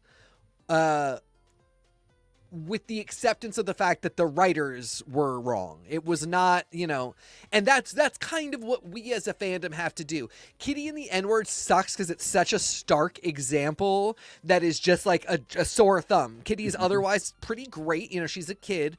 And so we diffuse it into Kitty made, Kitty was a kid. Kitty did stupid things that a kid does. And if somebody really needs to talk about it, we can get into it and sort of work our way through it. With Surge... I would be happy to step aside if a group of Black voices want to come together and do an entire episode on this channel about that. Please. Let me please step aside and let me please give you the platform and the microphone. And ditto with Surge, if a group of Muslim creators, if a group of Asian creators, anybody who wants to talk about this stuff. But what we're all doing is like our best, because we also know a lot of Muslim and Asian creators who want to love Surge. And how do you reconcile it? And therapists. I know therapists, like one of the greatest therapists I've ever known in my life, Dr. Matt Connor. He says, you need to learn to begin to forgive yourself. And he's talked about it a lot on the show. We have a great history with Dr. Matt Connor. Didn't mean to cut you off. Just wanted to say we've actually had a medical professional come on to talk about forgiveness. It is both forgiveness of a character's plausible mistakes, and also maybe just sort of in your mind a bit of a diffusion with what the writers did and choosing to kind of say, we don't need to get into details. It was a bad time. We're past it. This is the character now. Well, I'm so glad you're talking, Jake, because I believe you do have to jump from us soon. So I want to give you the opportunity to not just finish this thought, but then share all of your feelings that you want to share before you bounce off.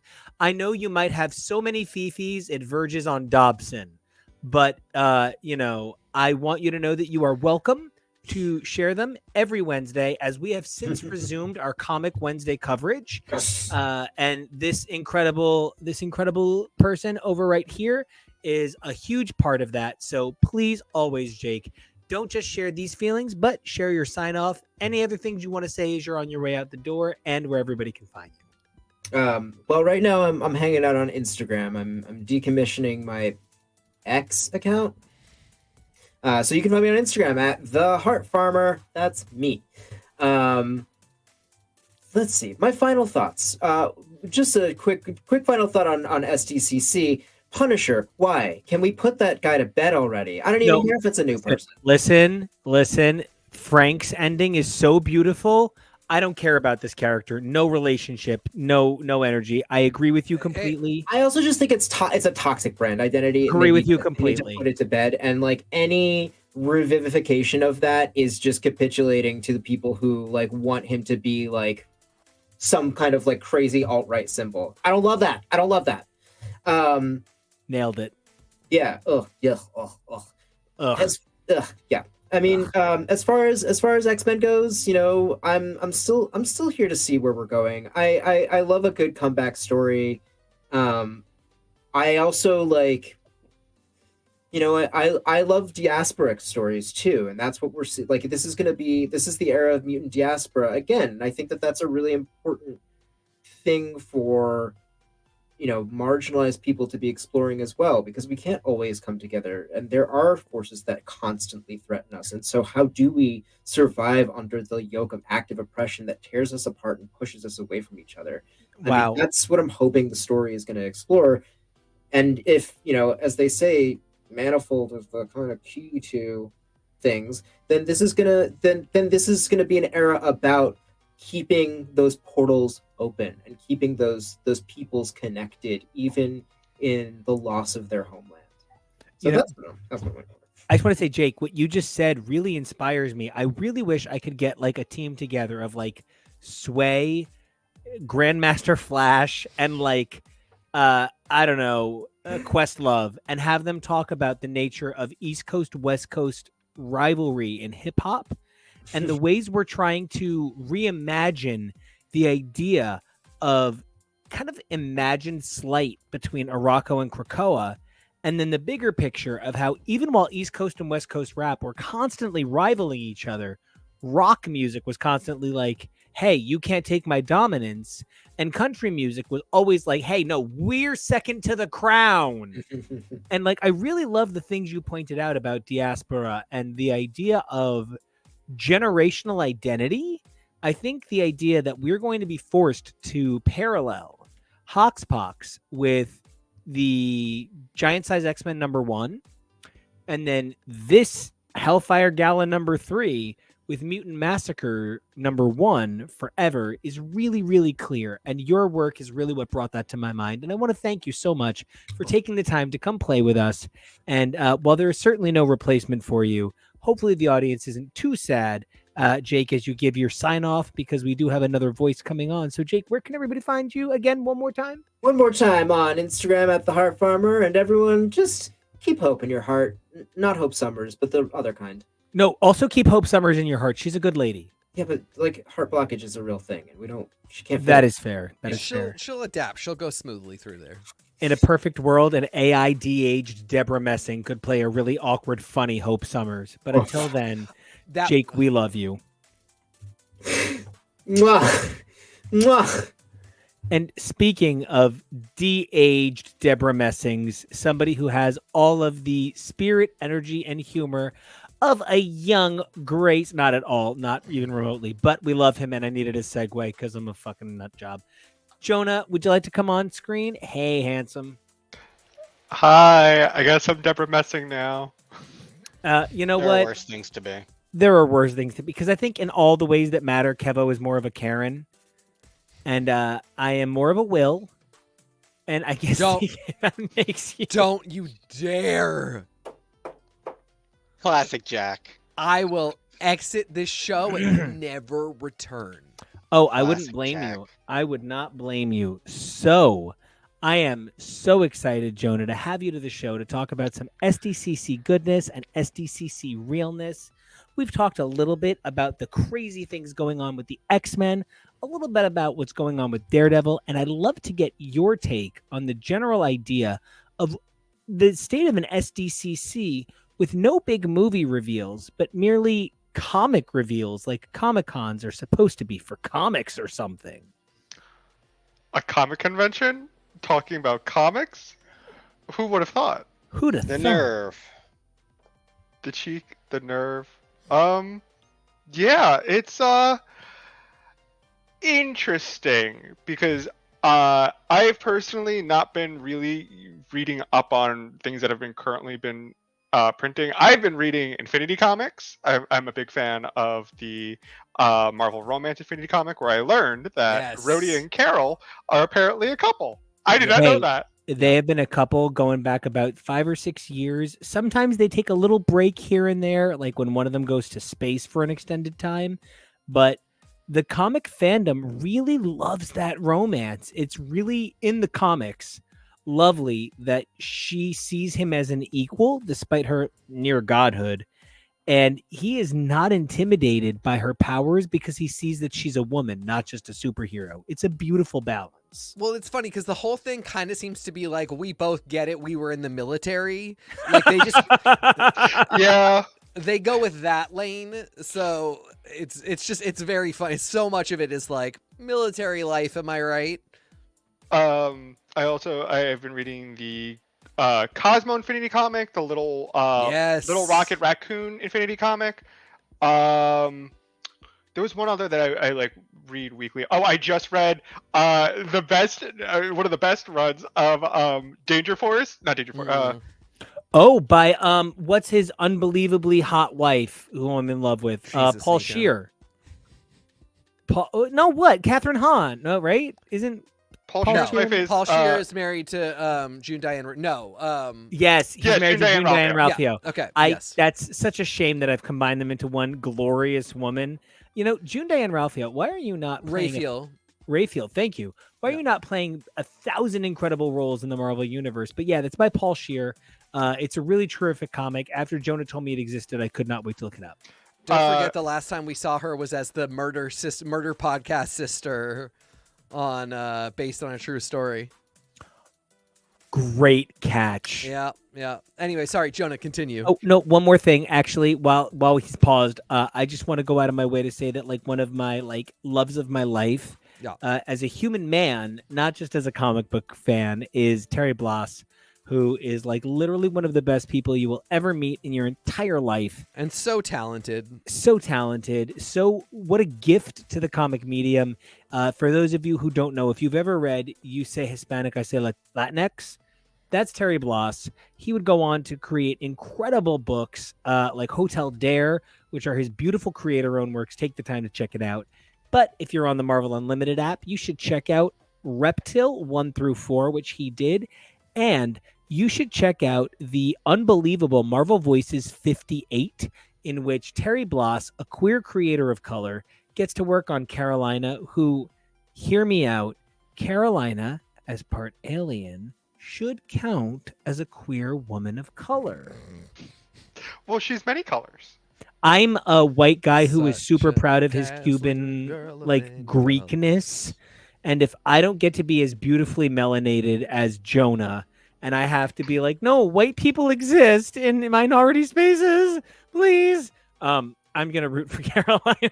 But no actual, people who live the struggle of being judged by their skin tone really do stand a different, barometer in the entirety of minority status. Jonah, I you were just talking. hate her Aunt Paula. I will say, if we're not specifically talking about them, but it is all related to SDCC. The Marvel Snap. No, please talk about Stop. Marvel Snap as much as you want. You are the only person I know who has achieved Infinite 3 times. More than that. Oh, okay. How many times, Handsome? I'd have to check. I think 5. Jesus, John. I played The the only first 2 reason- seasons, and then I got Infinite every season after from the 3rd when it became public. It's super important to me to mention that kind of stuff because, like, when you talk about credentials, right, something you're talking about is the immersion within the community. So, Jonah, even if you maybe don't know every character on every card, you're immersing yourself in those characters, in those identities.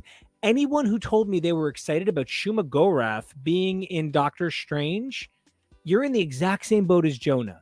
You're not different for having been into a video game. I'll never forget, award-winning photographer and Michelin star chef, Conway Yen and I grew up friends together, and he was the coolest friend growing up in like 6th grade. And he was like, how don't you know who Shuma Gorath is? We're playing Marvel versus Capcom. And I was like, I have no idea who this is. I read Marvel comics. And it turns out he's a Conan character. So like that later would go on to influence Doctor Strange. And actually, my lifelong love in Conan a little bit started the day Conway Yen shaded me in his living room. You do love when people shade you. But I they do. revealed some information for the upcoming months, and it looks like October will be featuring Nico Minoru. So something potentially involving I guess I'm Carolina might playing be again. Well, yes, but they also tend to release things in relation to what's currently going on, or with, the Marvel shows. Like currently, the season's all about the Phoenix Force, and I know the Echo TV show is, something, and Echo was just released. So we have, characters involved with that. We just got Legion, and we get Danny Moonstar next week. But the only other thing I'm also have been reading is the second collection of stories of Peter Porker's Spider-Ham, which is the set of it's the collection of backup stories after he got his original 17 issues, and they were like, "You're canceled," and they were like, "But we still need this goofy guy." So I've been reading, going through that. I'm about halfway done with it. I've been very much enjoying it. Peter Porker is a very fun read. They're like 4 pages because they're all backup issues, and every character is a parody. I love the pun fisher. The pun fisher. Fisher? Is he a fish? He's a whale. Oh, good. Yeah. But he has like clams and he has other sea critters as his weapons. It's very funny.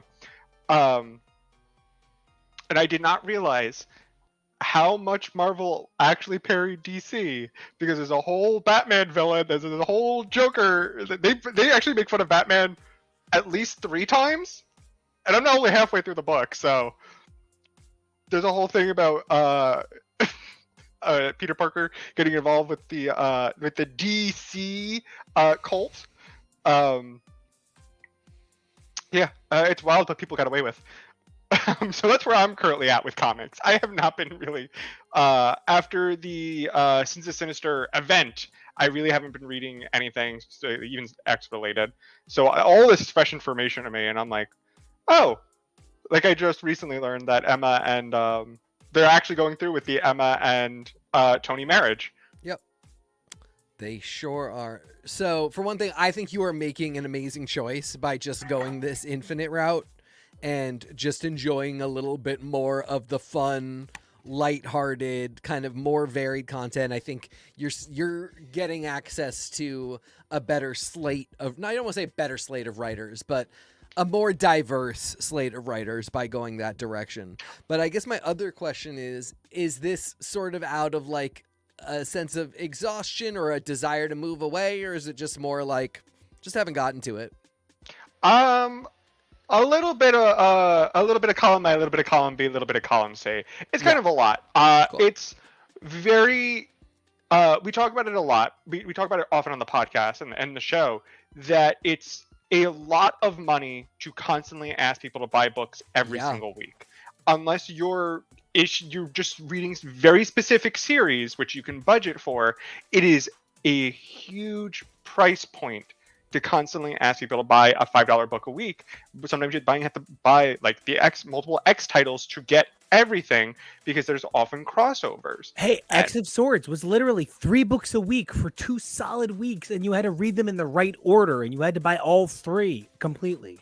And it's just one of those things where it's a lot to ask of people. There's also, I'm very confused as to exactly what everybody is doing, because it feels like we're at a point where a lot of the X books are just doing their own thing, where there's not a lot of crossover, in the sense of, I have no idea how the events of X-Force doesn't affect anything else with everything that went on with Beast. But then you have things like New Mutants that feels like it's in its own little world, where it's just talking about, the queer experience, literally, currently with Escapade. And then you have things like Immoral and Immortal X-Men, where it's the Quiet Council doing all this crappy things, and it's just, or are we looking over at like the mysticism and the Winding Way over in like the Way of X and Legion of X, and I'm just very lost, because it just feels like there's so much going on. What's exactly the continuity? How is everything affecting one another? I think that's the fallacy of the X titles. It's great we have so many different titles, and it's great that there's kind of a book for everyone, but nothing is really connected. There's way too many big stories going on, and I feel I'm like, I maybe need a little more cohesion.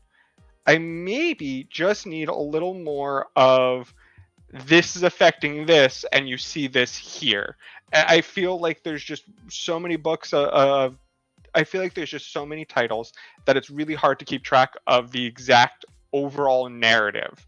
And I'm also, yeah, that's pretty much it. And it's also a time thing. People get busy. I have been studying, and I moved, and there's so many different things that I've been doing that Life stuff, yeah. Life stuff, that the appeal of the Infinity comic is they take like 2 seconds to read. They're not long. Oh, also big shout out to friends of the show, Alyssa Wong and Bob Quinn for Alligator Loki, which I absolutely love, and Life of Jeff.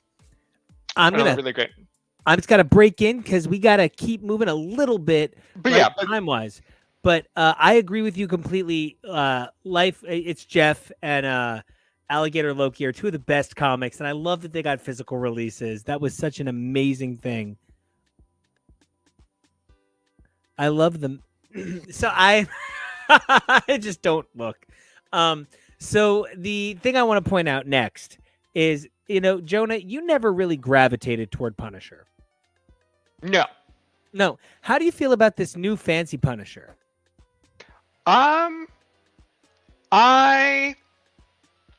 Do you know the deal here? Just new guy, ex-SHIELD agent, named Joe Garrison. He's Punisher. That's it. New character. Sure. Why not? Let's just say there's room for everybody. Do you have white rage? We have room for you. Punisher is very unfortunate because of the association with groups that I don't know if Marvel really wants Punisher to be associated with. And they have to be kind of deliberate and delicate with what stories or people they put in the title of Punisher, because you have to make sure you're not feeding into ideologies that they might not support. And I don't know exactly how to feel about this. This is kind of just throwing a new coat of paint on it and saying, this is something new. Here, have it. And going, but are you sure? If you don't see the cracks in the wall under the new paint, you can't tell the cracks are there. Say crack one more time. Crack. Crack. Now, TK, you're so new to Punisher. Like, your whole Punisher fandom has existed within the last 2 years, maybe year. And so how do you feel about Joe Garrison? I mean, his name is literally Garrison. His name is literally multiple guys ready for the fight. How do you feel about Joe Garrison, Joe being a name that stands for everyman, and Garrison? Like, how do you feel about that comparison? I also agree he might need some face lotion. I hate it. I mean, this is the thing. Jason Aaron did the work to deal with the fact that Marvel is never going to drop an IP. And I get it. I'm just cynical enough to accept that, even though the Punisher logo and like crazy MO is something that has been adopted by right-wing extremists, and like in this sound of freedom era, there's these guys out there that are like, I too will do anything to stop crime. Side note, I define crime as anything I don't like. That's just, I'll do anything to stop all crime. Just, you are looking at me weird, that is crime. I will kill you. Punisher logo. Jason Aaron was the one who figured out how to say, people like that are completely fucked up and will literally make a deal with the devil that they don't understand, can't handle. They are being manipulated by beast puppet ladies that are weirdly mommy sexual with them. And what a garbage way to live your life, you garbage people who adopted this logo. And then we send him off, and I again, like, the cynicism picks up right there, because what a bummer that they then show Frank still alive doing stuff. But now maybe he's just Frank. Whatever. Punisher's gone. Now to bring in this new guy who is a SHIELD agent, who is going to be wearing the symbol and doing vigilantism again. Is he wearing the symbol? Yeah, see, you can see it Is right. he? I mean, Is that the symbol? it is the symbol. It is essentially the symbol. It's meant But- to be. If you look at it, isn't it a little bit closer to Crossbones? Isn't it a little bit closer to Red Skull? Doesn't Sure, it- but I don't know that that's a distinction that's going to matter to extremists Oh, or no. to Marvel. But doesn't it matter visually speaking that his symbol is a perversion of the Punisher symbol? You know, the only thing I really need to add to this, because you're saying everything I'm thinking really beautifully. The only thing I kind of want to add to this is I think Marvel might be weak for making it Joe Garrison, unless we find out his villain is Rachel Cole Alves. I am literally disinterested in this new Punisher. They created a female Punisher who was strong as Frank Castle, dedicated as Daredevil, relentless as Elektra, and as brave as Luke Cage. And where did she go?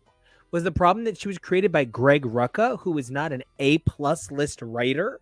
Is that where the fear was? Because we now live in an era where there are no A-plus list writers at Marvel starting new books. The A-plus list writers are all taking on the legacy titles and reshaping them beautifully with a dedication to the craft. But new names are not being given those titles. In exchange, they're given the new books. So was the concern that back then it was a name who didn't have the capital power of a Joss Whedon or a JMS? I'm just a little frustrated that a character like Rachel Cole Alves, who could have stepped up as the Punisher, was overlooked simply for having breasts and being a redhead when she could have been celebrated for being strong, capable, a part of canon, and trained by Frank Castle to do the right-ish thing because she always had a problem with everything Frank did.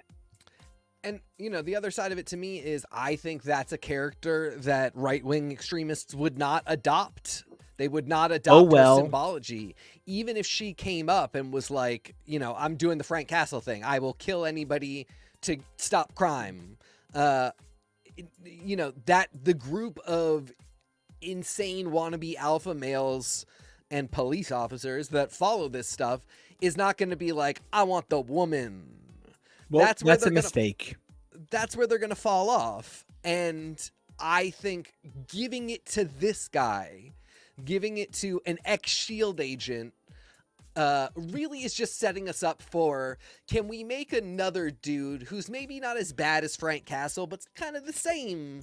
And like, let's massage it and see if we can do it without, you know, getting in trouble for creating another extremist vigilante. But also maybe the extremist vigilantes will buy books and merch. He looks like half Lester, half Clay Quartermain, and I'm just not here for that combination of people because Fully Clay agree. Quartermain might have been the worst boyfriend that Jessica Jones ever had. And I but just don't Clay know enough. Quartermain was a real dude. And I just don't know enough about David. I'm probably butchering your name. Papos? but Pumpkins. Say it again. He said David S. Pumpkins, but I believe it's David Papos. Okay, Papos. I don't is- know enough about him. He's an excellent writer. He really is a I've read voice. Savage Avengers. I still don't know that I feel like he's going to be the guy who's like, if you like this new character I've created, you're garbage because he's garbage. Can I tell you what I think might be garbage, but I don't know if it's garbage, but I think it might be garbage? Yeah. Kevo, I want to ask you, how do you feel about a new Punisher? And how do you feel about hearing that the Black Widow has a symbiote now? Is there anything new for you in comics? Or when I say to you, new blonde guy Punisher, new Black Widow symbiote, do you find yourself feeling maybe uninspired to come join me in my comic reading? The Punisher thing means nothing to me. You know, all the points we've already made of why are you even continuing down this road. Because trademarks are expensive. I actually find the symbiote thing kind of interesting. So Black Widow is a spider person now. I Is it- love that. Is it Black Widow? I still am confused on that. I mean, don't they keep saying it's Black Widow? Like, I feel like if I can't trust the solicits, what can I trust? So You mean nobody's is been like she- Natasha Romanoff in a symbiote suit. No, I'm saying nobody. That's not like being printed. I believe that is what it is. Okay. I believe this is Natasha Romanov in a symbiote suit because now I believe Yelena Belova is White Widow. Yes. Which And why I gotta be white?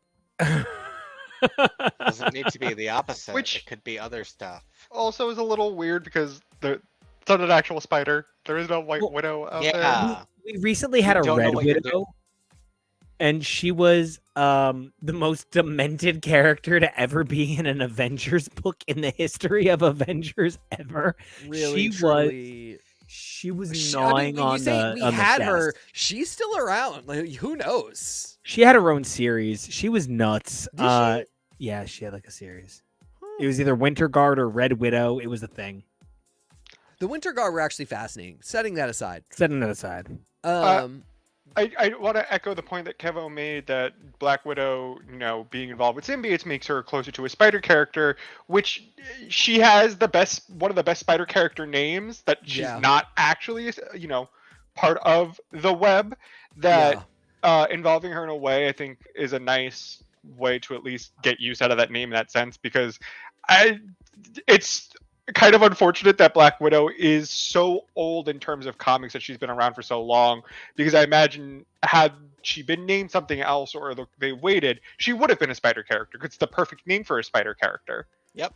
I would have no problem with it if they decided to introduce that somehow the Red Room stuff was spider related. yeah, for sure. I would not give them a hard time in the least. It was a rogue inheritor yeah. doing web stuff, and now they're tied to the web. Jonah, I'm going to officially give you canon credit. Canon is the first canon credit. I also just want to say I have a hard time with Timeless. Timeless is a little tough for me. Timeless 2023. It seems to be that Jed McKay's many stories that he set up, that he very clearly was whisked away to bigger, better books for, are going to keep going, and now they're by someone else. And that's fine, because the people they're by are spectacular writers doing really clever things in the books they're on. I believe they're on Captain America titles, and they've done some really cool stuff. But this idea that somehow Luke Cage has all of the powers of the Marvel Universe that Moon Knight doesn't have echoes so much of the Jason Aaron Avengers that everybody was so dismissive of. The idea that iconography can be boiled down to a branding that gives you an ability. I don't know. For my money, if there is a man that you are going to say has the strength to stand the test of time, yeah, sure. Luke Cage. That is a no-brainer. Luke Cage, Daredevil, Cyclops, the Gargoyle. There is a list of Marvel heroes who are so, and Darkhawk, who are so ensconced in this idea of what the Marvel Universe is that they'll never break free of their duty. So yeah, Luke Cage at the end of time. Sure. Can I make a critique on something? Well, as long as you let me get out that I don't understand how Moon Knight makes it to the fucking end of time. Maybe Oscar Isaacs could be the end of time. Mark Spector, IDK, bro. You're an All My Children away from a Soap Opera Digest award. Jonah. Well, Mark Spector sounds like a Ghostbuster villain when you just say that out loud like that. So that's Luke Cage on the cover. So that for people who are in the crossover of Marvel and Overwatch, the design looks like an Overwatch character. There's a character named Doomfist, which is a black man with a large fist gauntlet that glows. That's confusing as somebody who is familiar with both medias, that I think that there should have been more visual clarity. Wait, just to jump on that, isn't there an Overwatch Marvel crossover? Oh, no, that's No, it's Fortnite. Fortnite. My bad. Thank you. No, but still in the same vein of, the shooting popular multiplayer shooting games. It's one of those things where I see that and go, okay, were you inspired by the credits of Overwatch? Because it's a little too similar in a way of I really think you maybe should have tried a different design and played around with it a little bit more for visual clarity to not really confuse people, because you also don't want to have to worry about people thinking that you're crossing over with Blizzard if that's not what you're trying to do. It's one of those things of, Well, if I wasn't right about the Fortnite crossover being Overwatch, then there's already precedent, so I completely agree with you. I look at that and say, okay, I can buy that that's what the End of Time Luke Cage looks like, but that is too close to an already existing character in a very popular media. I maybe would have strayed away. And that's actually really similar to me for the Superior Iron Man Doom Iron Man mask. Like, visually speaking, it already looks like a Marvel property that borrowed from that. And, you know, to that end, TK, there are very few things I am proud of in this lifetime. Like, I am proud of unlocking the spirit of vengeance inside of your bitter, vengeful heart. And bringing you to the Ghost Rider fandom is, you know, I think about the kind of hero Ghost Rider is, and I think about how he's just this little asterisk that floats through the air, helping people solve mysteries with words. Would you get out of here? Wait, that's Ghost Rider. You gotta believe. I will explain to you all Ghost Rider another day. I mean, it's funny because, like, Ghost Rider is it's like not, you know, it's not exactly the same thing, but it's like he shows up, he's spooky as shit, and he's gonna help the kids solve a mystery. He may punish people too. There may be murder, but what about a young Ghost Rider that loves to fly his kite, the Ghost Glider? Yeah, and that's his vehicle. It's his kite. Yep. A Ghost Rider with a kite as a vehicle. Oh, yep. Mary Poppins! I'm going really to ban you on that. You know, my dream is to do like the Ghost Rider verse where everybody has a different mode of conveyance. And I just have so many good ideas. I'm not going to let you have Lucy's any of them. is a conveyor belt. Yes, one of them would be a conveyor belt. Tank treads. A lazy Susan. Yes. The Ghost of Rodizio is the most delicious. The Ghost of Rodeo Drive. You are getting to the question of how do I feel about this Incredible Hulk cover? Not just about this Incredible Hulk cover, but about the perversion of, and honestly, the perversion. You know, we had a really tight timeline for Ghost Riders until 1 week ago. How does this pervert the timeline? I feel like there's only so many spirits of vengeance. Yeah. And I can really account for most of their whereabouts most of the time. Well, no. Once we went down to hell in Aaron's run to do the race, we really established that it kept happening, that it was always happening in the background. And you know what? I'm going to just chime in with, if that means that there is a Madrox and Tabby Ghost Rider combo riding around on a pair of tandem bikes, I'm just not going to fight you. Bra fucking vo. That's now in my Ghost Rider verse. But no, like we saw the kids, like we saw like a dude with a newsboy cap and like a guy in a top hat that was on one of those penny farthing bikes. I misheard you, and I heard dupe in a newsboy cap, and dupe in a newsboy cap is my new favorite. If you are an artist, please Rider. DM us because we will be commissioning this work from you as soon as possible. So, you know, this unfortunately, this is bad timing. This is fine. This is cool. In a vacuum, a zombie Ghost Rider. I also don't know where zombie comes into play here, but I'll set that aside. That could be cool. That could be fine. Zombie Ghost Rider from 100 years ago. That's 1923. Fine. Totally cool. I'll go with it. We just lost the All Rider. We're coming, I think, really to the end of Percy's Ghost Rider. We're kind of in a down slump for Ghost Rider. And I feel like bringing this dude Ride it out. Just riding it out. I feel like bringing this dude in now as opposed to like 2 years ago is only unfortunate insofar as like Ghost Riders get limited windows. And if you're not really in the window, nobody gives a shit. And I think this will be a totally great story or storyline unless the writing is phenomenal, I don't see anybody being like, that zombie Ghost Rider from 1923 was the one, that was it for me. I knew I was a Ghost Rider fan from there on out. Well, I hear you. I hear what you're saying is this Ghost Rider is the Craig of Parks and Recreation, where he's introduced just way too late to have as many amazing scenes as he deserves. Yep. And that he's probably a gay dude that I would love to see star in a romantic comedy. I think that's exactly what you're saying.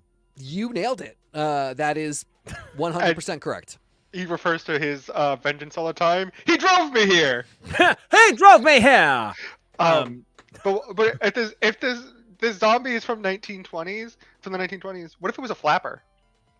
Actually, that's what I want. I want a flapper. This is not a flapper. It's like the way that Scott Snyder is the DC equivalent of Benjamin Percy, in that they both have this very exquisite view of horror for their universe, but understand how to translate it across a parallel. They know how to take horror and make it espionage, make it FBI, make it mutant. They understand a domesticity of horror trope that is really unique to a certain generation of writer, inspired by Stephen King's and Dean Koontz, but at the same time bring a certain Breaking Badism. And I think that's kind of what this Ghost Rider represents by being a zombie and a Ghost Rider and in the Hulk. It's sort of that crossover of multi-tropism that is a result of our generation of writer. Yeah, I mean, I think you pretty much nailed it, and I'm excited to see where it goes. But it's just like that. This was an SDCC announcement was a little bit odd to me. Unless he is really going to be everything that they're saying, the way Nicholas J. Fury Jr. still kind of matters in the Marvel Universe if you understand how to read the Marvel Universe for the minor things. I wonder if this is going to be a long-term character. They specifically said that Joe Garrison is the Danny Ketch of Punishers. He is the secondary who will stick around forever. If they can make a new secondary, if they can give us a new Kushala or a new Robbie Reyes, I'll probably be engaged. Sure. Speaking of things that have me engaged, guys, I cannot talk enough about how I'm excited about this Secret Wars announcement. It is so stupid. But if you asked me what I would have pitched to Marvel tomorrow, it's what if all of the modern heroes were actually given an opportunity to go to Secret Wars and find out it was all a play. It was all a farce. Everything the big heroes did in 1984 in Secret Wars was an illusion, and that they thought there was one Beyonder when there was a race of Beyonders, that they believed that they were in an ultimate battle for the safety of reality. But it's heroes like Miles and Ironheart, the modern heroes who go back to Battleworld and go back to Secret Wars, post-Secret Wars by Jonathan Hickman. This is perhaps the most exciting bit of metaverse storytelling Marvel has ever achieved. If you asked me who should star in Secret Wars now, it would be Miles Morales. And that they're giving him a chance to represent what somebody like Peter Parker represented in 1984. This is the only announcement out of SDCC that made me drop my jaw. I might as well have dropped my drawers. This was the kind of fuck me moment that really sets apart announcements at SDCC. If they can stick the landing on this, if this can be 12 issues that tell you what you always thought about Secret Wars 1984 Volume 1. It's so hard to even try and describe it when there's so many books already called this. I really feel like there's an excitement in the Marvel offices for this title that I don't really get for other books. How do you guys feel about hearing that the first ever major line-wide crossover that redefined a medium, an art form, and a genre is getting a direct reinterpretive sequel? Not just Secret Wars 2, not Secret War, not Secret Wars 2016, but a direct sequel that ties into those moments. How do you guys feel about this opportunity to revise the most important moment in comic history? Also, is that Machine Man? I believe the guy flying is the current space form of Iron Man. But if that Okay. was Aaron Stack, I would literally like Lose piss my the shit. floor. I Yeah. mean, if you look at I saw the arm extended with the Yeah. with the rings, and I was like, and I the guess color, it's time to reread Next Wave. Oops. I think this is great. I think this is genius. It's really really cool, especially for It's just one of those things where you have such a momentous event, you have such a momentous moment in the history of your media and the importance of Secret Invasion. And I love that they're redoing it again in a way that we can include characters that weren't around the first time, that we want to see the reactions to it. You know, you talking about Miles, I think he's a perfect character to react to this. He's the best. And it's just really cool because it's one of those things where I think about where it's like you come into something later. Like if you start Marvel Snap today and you're like, damn, I wish I can get that card back. Damn, I wish I can get that variant. It's just one of those things when you think about of like, oh, I guess people who start things later are going to miss out on some things, and that's true for fictional characters as well. Characters like Kamala Khan or Miles Morales aren't going to be around for certain major events, but now you can include them in things. I kind of feel like that's how I described being a part of the Hoxpox fandom a couple of weeks ago in our Tori Amos episode when I said there's very few things that compare to that moment. Like you being a part of Hoxpox fandom for me, I feel like in many ways in my personal history timeline, that's what cemented your X-Men fandom. That you got to be part of what felt like what would have felt like the Beatles walking onto Woodstock. Like you were there for the greatest superstar in comics modern history, stepping into the greatest franchise of all time. Kevo, you have anything on this? I'm gonna reserve any amount of judgment until we know more about it, until we know how it shakes out. Something like this makes me nervous. Like Nico pointed out, it's so legendary. It's almost 40 years ago now. Yeah. Well, TK, can I give my last thought before I pass it to you? Of course you can. You can give And as many then- thoughts as you want. I'll give my last thought. Then you can please ask everybody for their final thoughts. But I also really desperately need to know how you feel about Superior Spider-Man coming back by Dan Slott. It was just our friendship, our relationship, our romance being given a little bit of credit. But the other thing that I really want to comment on about this that I'm excited for is the idea that we're entering an age where characters who would have shaped something in a dynastic way, a character like Miles Morales, who would have 10 iterations of his involvement in Secret Wars through miniseries like Peter. I love seeing him get that opportunity because that's what we talked about with Mayday.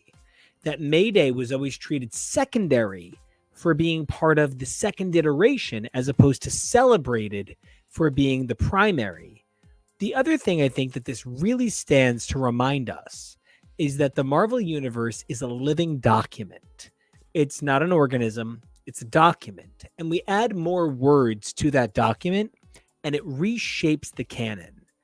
I am grateful for this miniseries more than anything because it gives me a chance to think about how the Marvel Universe I grew up in as a little boy is very different than the Marvel Universe I live in as a great big man. And that's what I'm here to celebrate. I was a boy and now I'm a man. Peter Parker was a boy and now he's a man. And let another boy star in it then. Give it to Miles. Don't make Peter still the star. Also, Dr. Ock is the hottest Spider-Man ever. Not sorry about it. Tolliver is so hot. Okay. Yeah. I don't have a ton on this one. I'm totally open to it. It's very interesting how we went from this event that was like a really big event in the 80s, but big events in the 80s didn't have the same weight that events have now.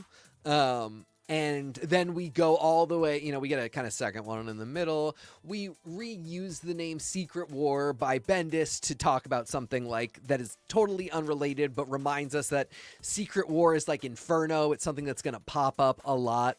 Yeah, it's almost like a trademark. adjective yet noun.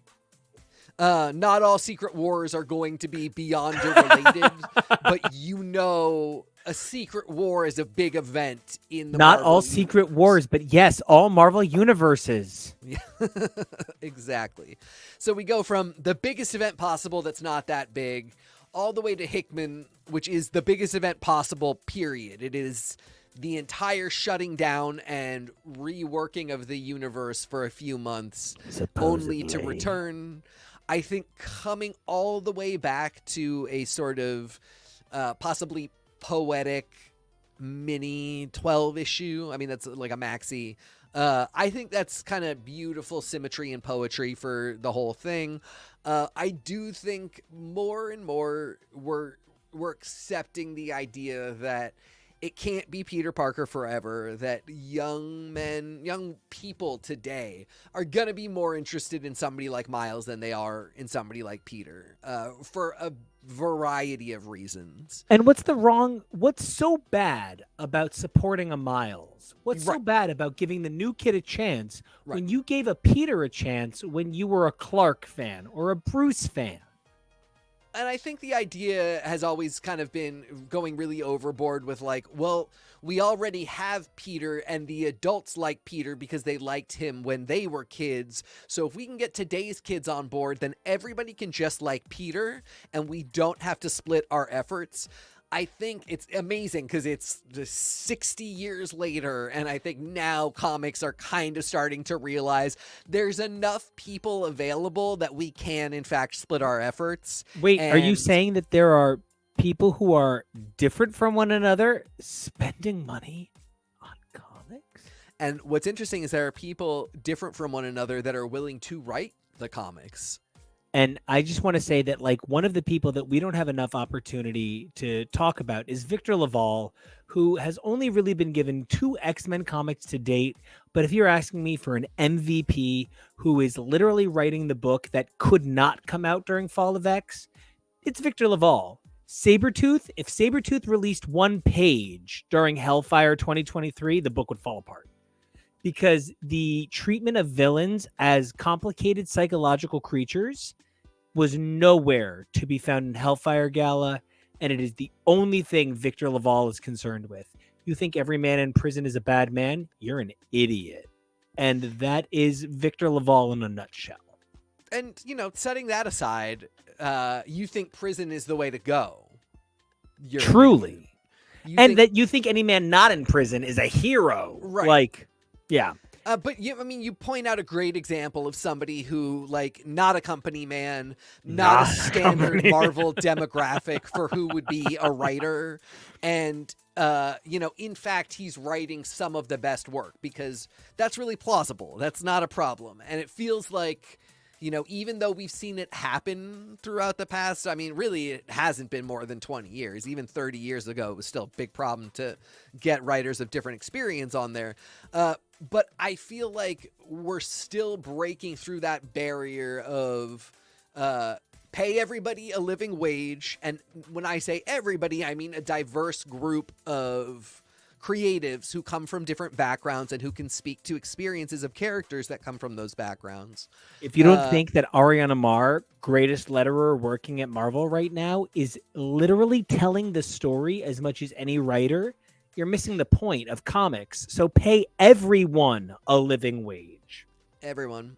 And keep it, expansive. And my hope is that when we see a character like Miles come into his own and become the face of a return to something iconic for Marvel, if we can do that, if Ironheart is there, if Riri Williams is there, if Kamala Khan is there, it can be a real signal from editorial and maybe even further up than that they understand that this medium cannot continue if it's not willing to put its full throat behind new young characters of different backgrounds.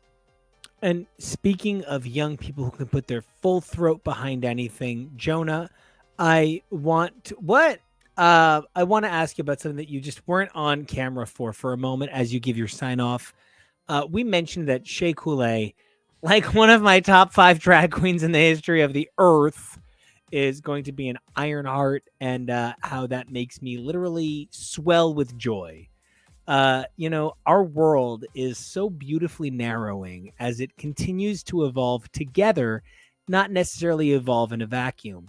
Now, while we talked about a lot of SDCC announcements and a lot of exciting things that are going on in the world of comics, something we've also talked about is the nature of these announcements, how long you wait for an announcement. We talked about that Shea Coulee was announced on Ironheart like a year ago at this point, and that they've announced new X-Men for 2024 with a full docket of at least 7 months of material to look forward to. What has you the most hype about the future of comics, comics TV, comics media, comics movies, etc.? And where can everybody find you all over this fine interwebs we find ourselves on? I think what I'm most hyped about is the conversation of quality over quantity. And I think there's been a larger push for making sure what we are putting out is up to snuff, is up to standard. Up to Snuffleupagus, I hear you. We want to. It's great that you can pump out a ton of content, but if it's not as great as it could be, if it's not punched up in the areas it needs to be punched up in, what are we doing? I'd rather wait the extra amount of time for a much better product than for you to give me it faster and to have even the illusion of choice. I'm really excited for, just things in general. Listen, there's no Elsa Bloodstone announcement, so am I actually not interested? Wait, but there kind of was an Elsa Bloodstone announcement. She's in something coming up. Yeah, like a Yes. one shot or something. Yes. Yes, her. Is it her, Moon Knight, Brielle? Right? That's that issue. That comic? Where'd that come out? Something, the Crypt of Shadows, something like that. No, it's she not got a Crypt new of announcement Shadows. this year. Hold on. Keep talking. Yeah, no, I didn't see anything else of Bloodstone, so I haven't been big. Oh, it's Werewolf by Night. It's Werewolf by Night. Oh, that makes sense. Right, she's the co-star in that new ongoing, right? I think yes. It does look like it is.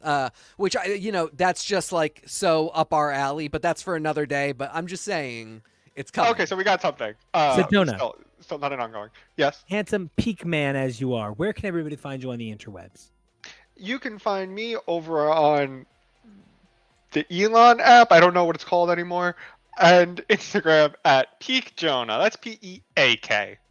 Kevo, what are you most excited about, Kevo, about this upcoming year of comic stuff that we talked about today from SDCC and frankly more, as there was stuff announced at SDCC 2022 that still hasn't happened yet?